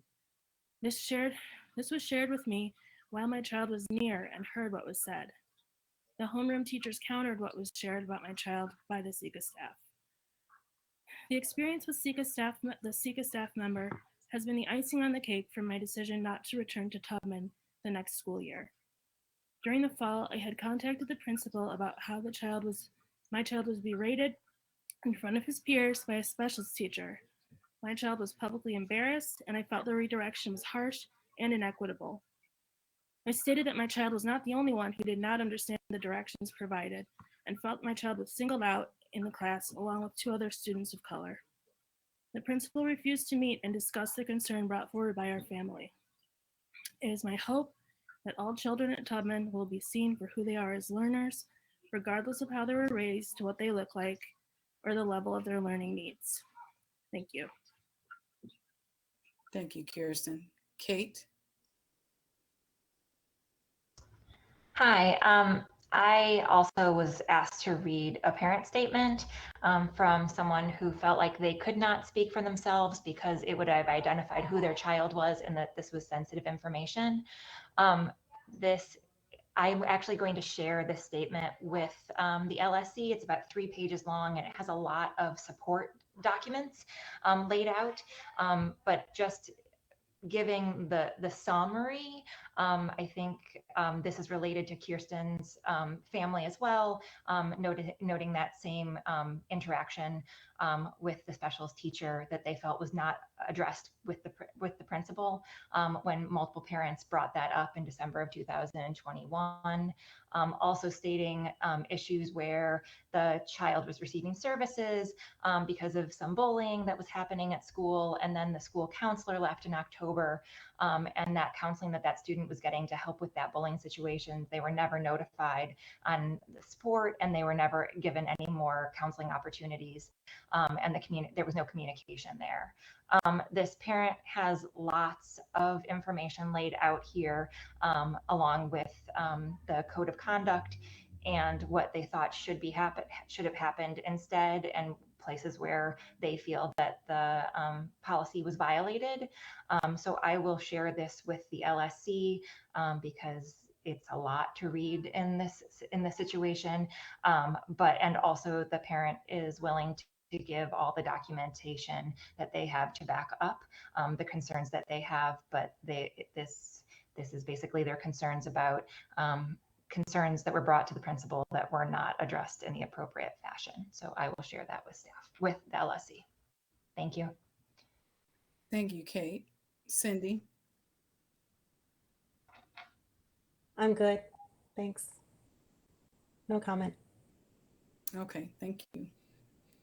I'm sorry. I have not signed up, but I do have something to say. Now that public participation is over, I want to give everyone the opportunity to go first. Has all the signups been? I'm sorry, Tina, because I think I signed up, but I just want to make sure that. I'm sorry, Sarah. That's okay. It may be my poor scrolling. Let's see. I'm sorry. Yes, I didn't scroll down far enough. Yes, please go ahead. I'm sorry. Thank you. Thank you, Tina. I appreciate you finding that. And I just wanted to make a quick comment as it relates to the restorative justice, and recognizing that restorative justice empowers students to resolve conflicts on their own and in small groups. So it's a process in which students have gained knowledge and practice to be able to work within with each other and with their peers, and it's a growing practice at schools and in classrooms. So there's supports in play for students, or supports in play for teachers, and obviously those supports extend at home with the families. And so ideally, it is looking at ways in which we're bringing students together in peer-mediated small groups to talk, to ask questions, and to air their grievances. And so when we look at our work and our practice as a school community, I implore and I ask that in light of these student safety concerns and issues, that we move forward as a community in which we're empowering our students, we're empowering our families, we're empowering our teachers, and we're doing this in ways in which we are not criminalizing our students, we're not criminalizing our parents and our families, but we have the skills and abilities to be able to address areas of concern, areas of conflict in supportive ways. And in looking for restorative justice person, I just want to share that, this position really should be thinking about how that individual is able to provide comprehensive and culturally competent restorative justice supports to all layers within the school that really champion how students are able to come together and to reduce disproportionate discipline practices that I have experienced. I can say that with my own child, and ultimately that promote a positive climate and culture. So with all that has been shared, I ask Principal Gibson and school leadership and teachers to really embrace, the true impetus as they're looking to hire for that position, as well as looking to think about how they relay implement those practices and supports for all of the Tubman community. Thank you. Thank you so much, Sarah. Principal Gibson, did you have responses to any of the public participation that you'd like to share now? I do. I would first like to say to Brittany, thank you so much for sharing such a personal experience with your brother Ben. Thank you for sharing that, and I will keep that story with me as we come up with ways to move our school forward. Thank you to everyone who spoke today. I am engaging in reflective practice. I'm taking notes. And I would just like to say, I want to welcome all of you to join me this Friday for principal conversation at 10 o'clock. We have to move it to 10 o'clock because of a meeting with the CEO at 9, where we can have a listening session and come up with actionable steps. I heard that safety, trust, and relationship. I heard that consistently is something that we need to work on to move forward. So thinking of actionable steps, as well as I have requested support from the network to get support just to help build school culture and climate here at Tubman. I thank you all for your feedback. It is not falling on deaf ears. And we're looking for ways to come up with actionable steps, as someone stated, to move our school forward. We truly are stronger together, and it's going to take administration, staff, and families working together to move us forward to be the Tubman that I know we have potential to be. Thank you. Thank you, Principal Gibson. As I said, I have something I would like, a statement I would like to read. And the statement is my personal statement. Back in September, a fellow council member, Lori, reached out to me with an anonymous request from some of the staff. I do not know which staff member she was referring, but the statement was made that some staff had concern that the LSC did not know everything Principal Gibson was doing. The staff members were requesting that the LSC create a survey for them to share their feedback rather than bringing it forward on their own. I pondered over this for several days. Having reached a decision, I reached out to Lori and told her this. In the interest of moving forward from the side conversations and lack of transparency that took place in the past, I asked Lori to encourage the teachers to meet with Principal Gibson face-to-face, share their concerns, and move forward in a collaborative, positive manner. I stated that the staff and Principal Gibson deserve the opportunity and professional courtesy to resolve matters together. Unfortunately, the staff did not take that opportunity.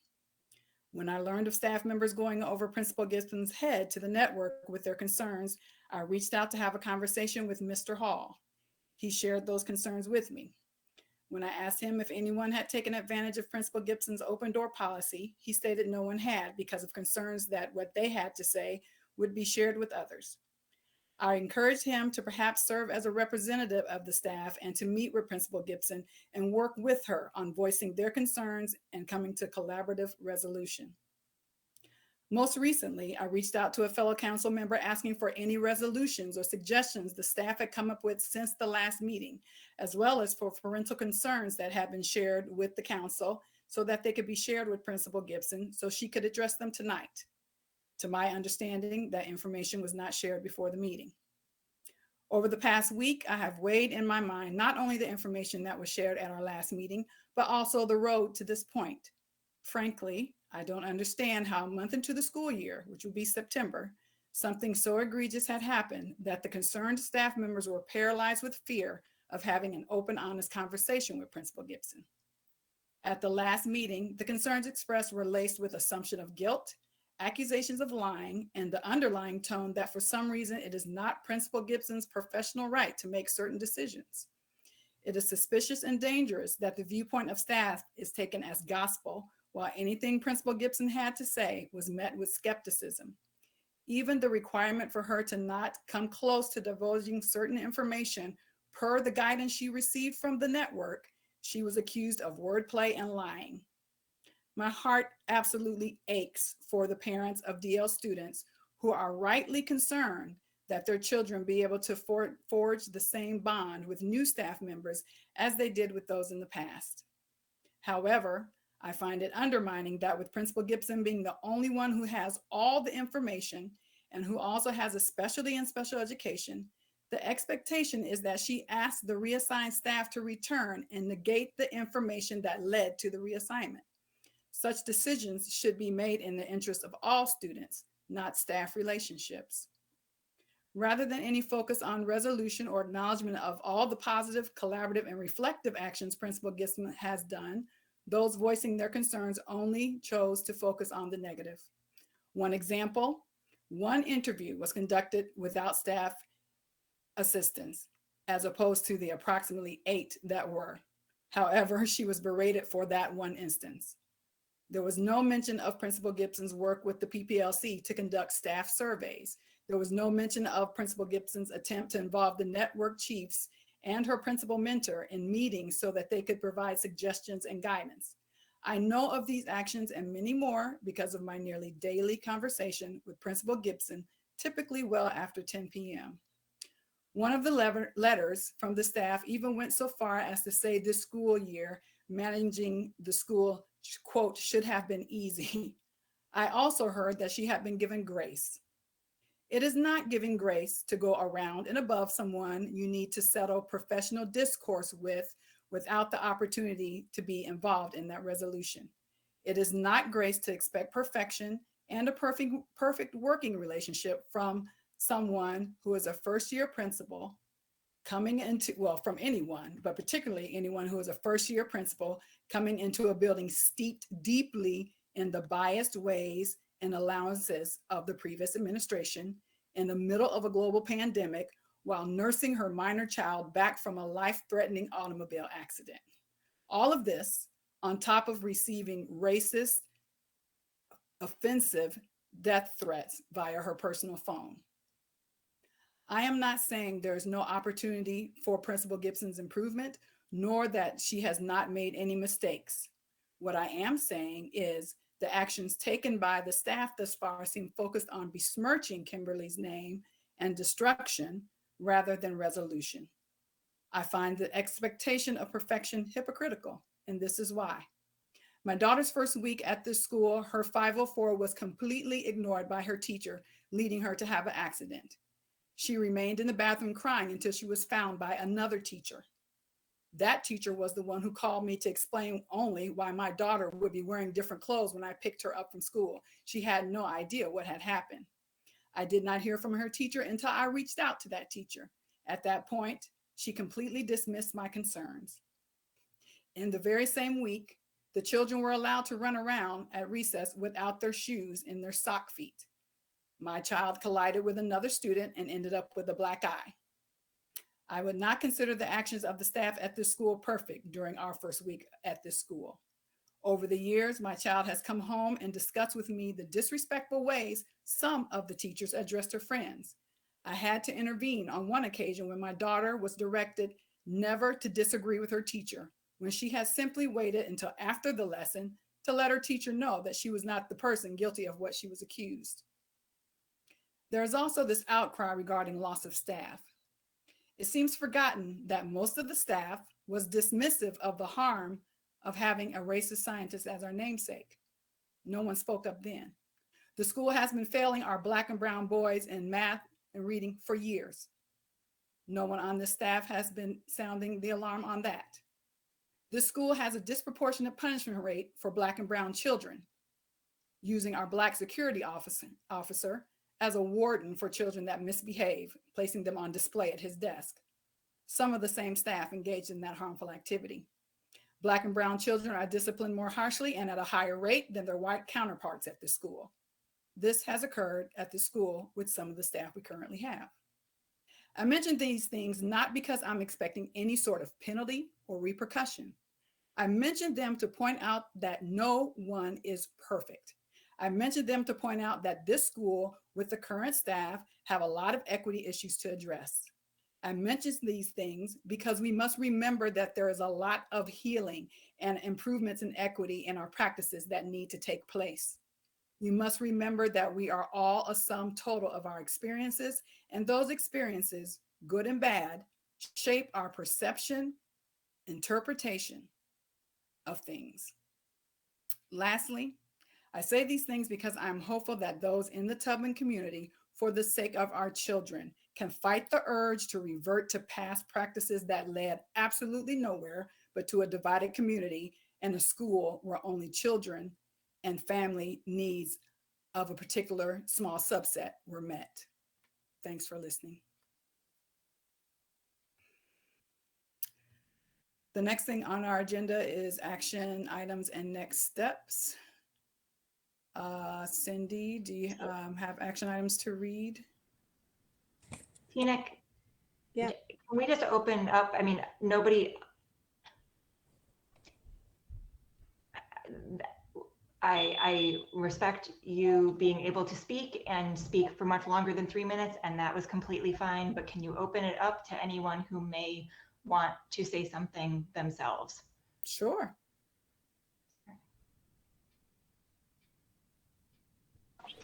I'll just say, Tina, thank you for sharing what you have shared and recognizing the long history of inequity that has existed in the school and the practices of inequity that still permeate within our school.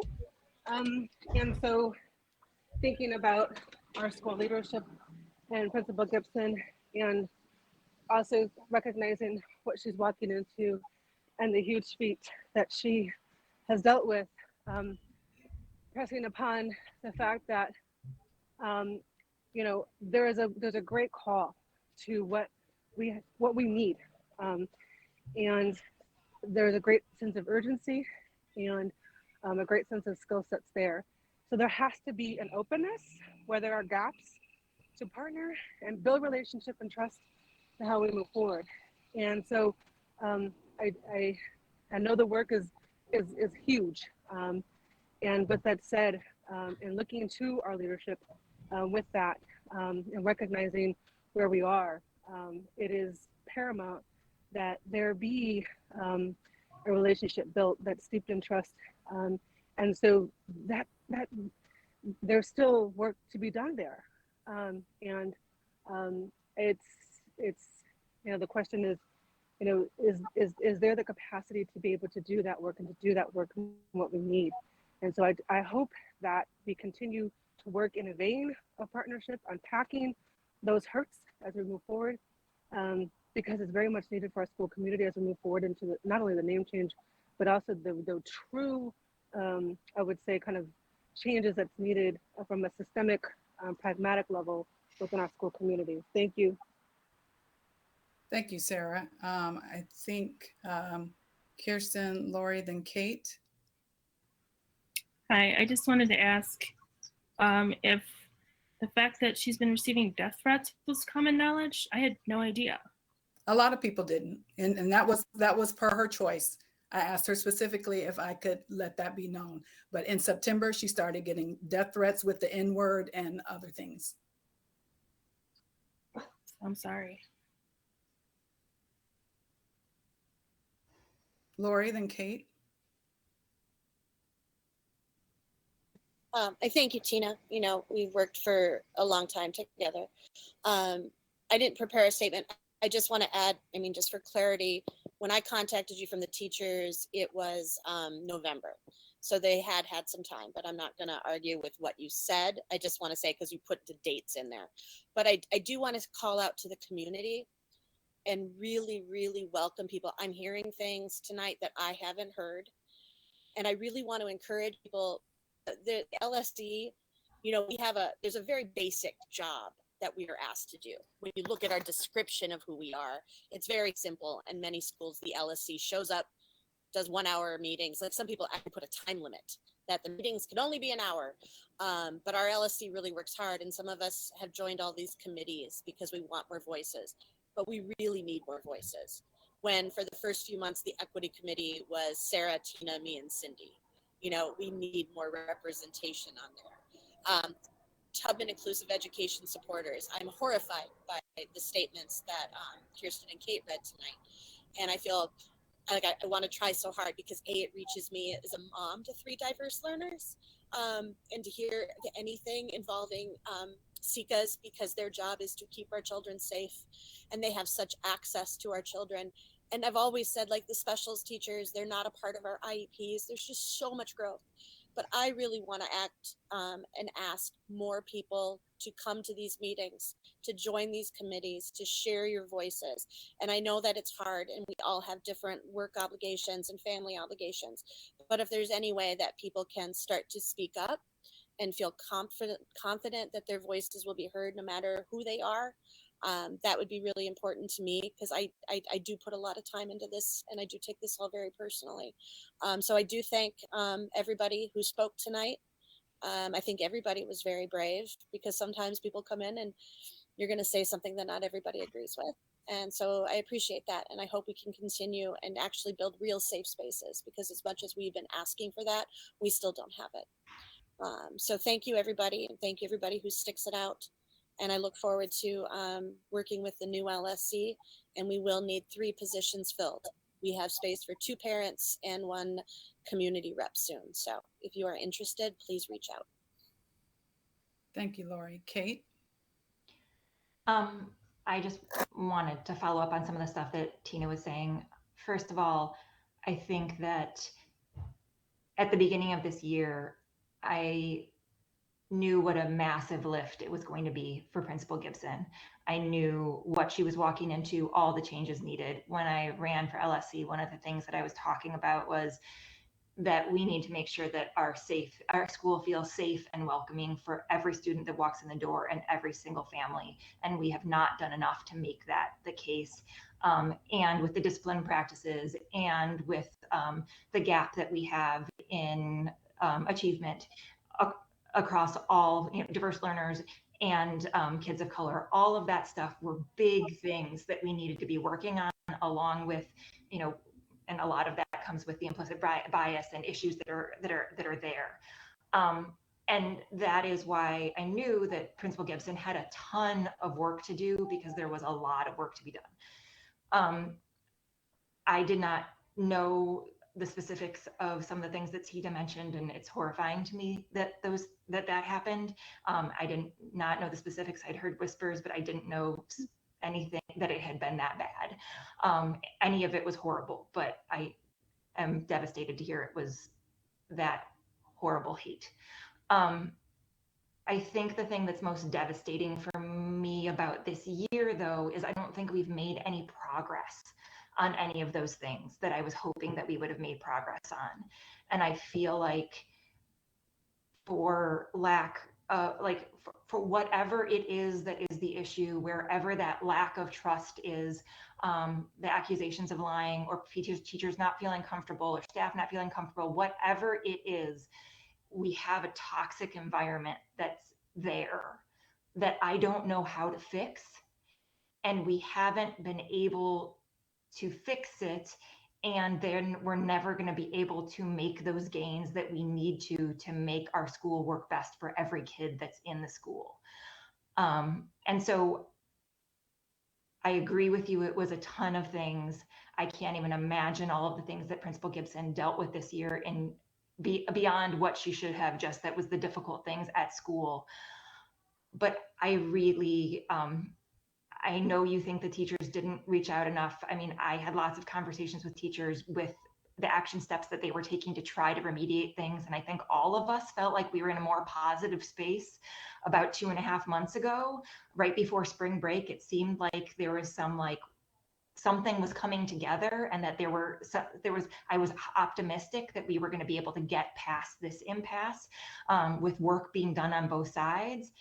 And then everything just kind of seemed to fall apart. And so I don't know how we fix all the problems there. And I think in terms of action steps, I think it's trying to figure out how we will go about trying to fix those relationships. I haven't heard much from the teachers in terms of new ideas now. I had heard a lot of things about ideas about how to fix things 3 months ago, and I know the PPLC was working on that. I have not heard things recently, but I haven't heard new ideas from Principal Gibson either about how she's going to change her approach so that things start getting better either. And so all those things that you said about that we need to change at our school absolutely have to happen. And I feel horrible as an LSC member that I don't think we as an LSC made gains on any of those things. And so I personally feel like I've failed in my job as LSC this year. And that's where I am. But sorry, just had to clarify. And again, I'm just sorry to everybody and to Principal Gibson and all of the things that have happened this year that have been so hard on everyone. Thank you, Kate. Mr. Hinmuller, I am going to have to restrict comments to the council at this time, as the public participation portion has closed. Is there anyone else on the council who would like to make a statement? Okay, the next item on the agenda is action items and next steps. Cindy? I think so far we have just getting an answer on whether parents are invited to the PYP exhibition. Having a clear, something clear and concise about policy and procedure for mandated reporting and when those trainings will take place. It sounded like you wanted to sort of do a refresher once a quarter. I think that moving forward, we want to kind of see what that would look like throughout the year. Checking in to make sure that the allocation of the Cubs Charities funds follows the specific parameters of the grant. And then I don't know if this is an action item, but maybe answering some of the questions that came up during the public participation. There were some kind of specific questions. Are those allowed to be action items? Oh, of course. Principal Gibson, did you capture notes on some of the specific questions that you were unable to address at this time? I think the members and who spoke up, I took feedback, I took notes, and I will be following up with some of the questions, specifically Ileana for sure, and as well as Molly after the meeting. Did I miss anything?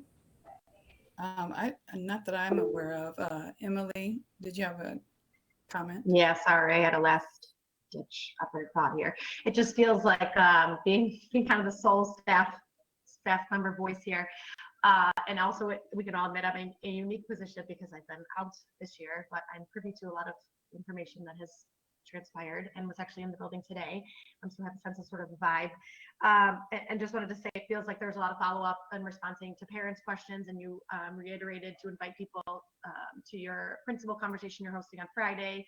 It feels like there's a lot of healing that needs to be done between the parents and some safety concerns, but I also feel like it's a twofold. Then there needs to be the same with the staff, right? So like the staff with the leadership, as well as the parents with the leadership, and then all of us together. So I leave this call, frankly, a little disappointed, and I just hope that we can make some strides here in the last few weeks of school and in the beginning of next school year. So I don't know if that's, some time with individual staff to see how they're feeling or staff meetings. I just feel like I've heard from staff that there hasn't been a lot of that, especially after last week's meeting of 3 hours. It feels like people left just like really discouraged, and then like nothing has been done or said about it in the past week.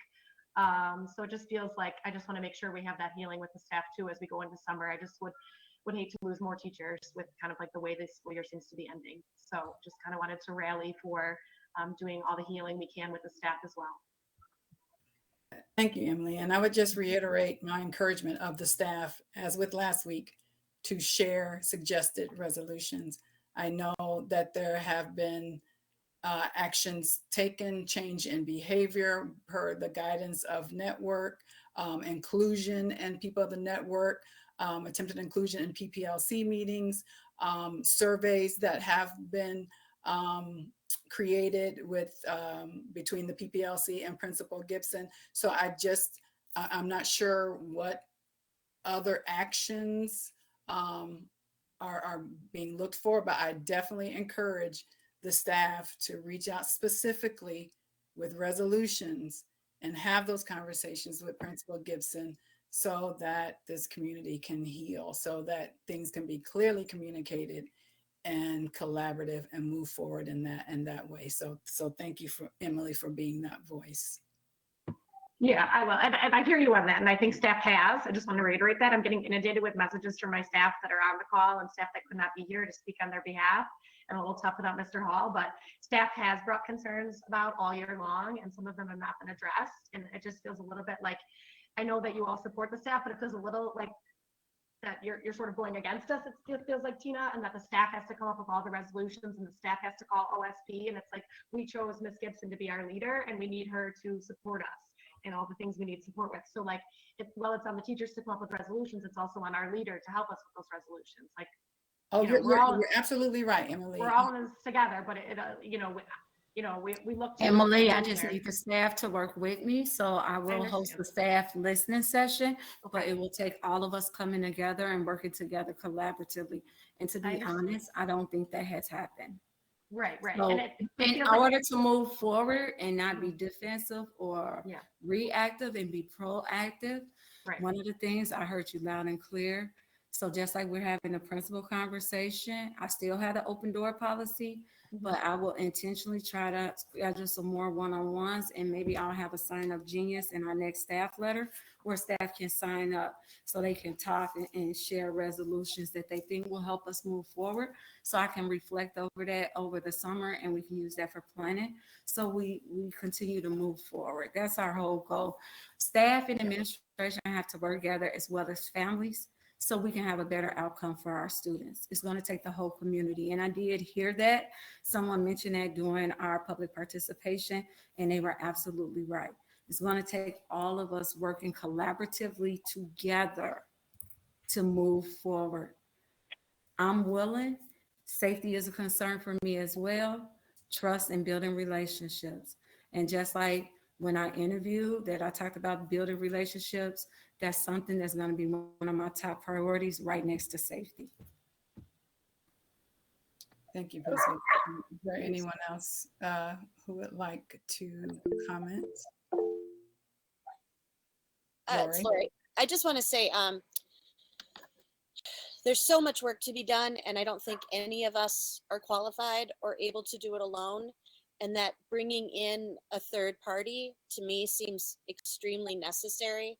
CPS does have the Office of Social Emotional Learning. They have teams that can be assigned to our school if we ask them, and I've been asking for this for 4 years, that they could come in. I think that we all need that outside professional. We need a restorative practices person to come in and restore all of these relationships and to fix the harm, and for everybody who has done harm to it, to be able to accept that, and the people who have been harmed to be able to be heard.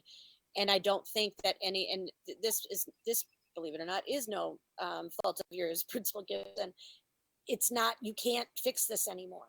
And the teachers cannot have an open door policy is not going to repair the harm that has been done. And if we want to do it, we need to bring in professionals and the professional work. And I believe that same work needs to be done with the parents, because we all know that there are voices who are not being heard. And as hard as we tried, they're not being represented. So we need outside support. We need professional support to make this happen, because a lot of harm was done before you. Years of harm was done before you, and we all know that. But a year of harm has been done this year. And if that's going to be done, it's going to take a lot of work. It's going to take a lot of emotional work, and we need somebody else to lead it. Thank you, Lori. Is there anyone else? Okay, I think we have captured action items and next steps. The next item on the agenda is the next meeting date, which will be the July organizational meeting for the new council. That meeting date is to be determined. Last item on the agenda is to adjourn. Is there a motion?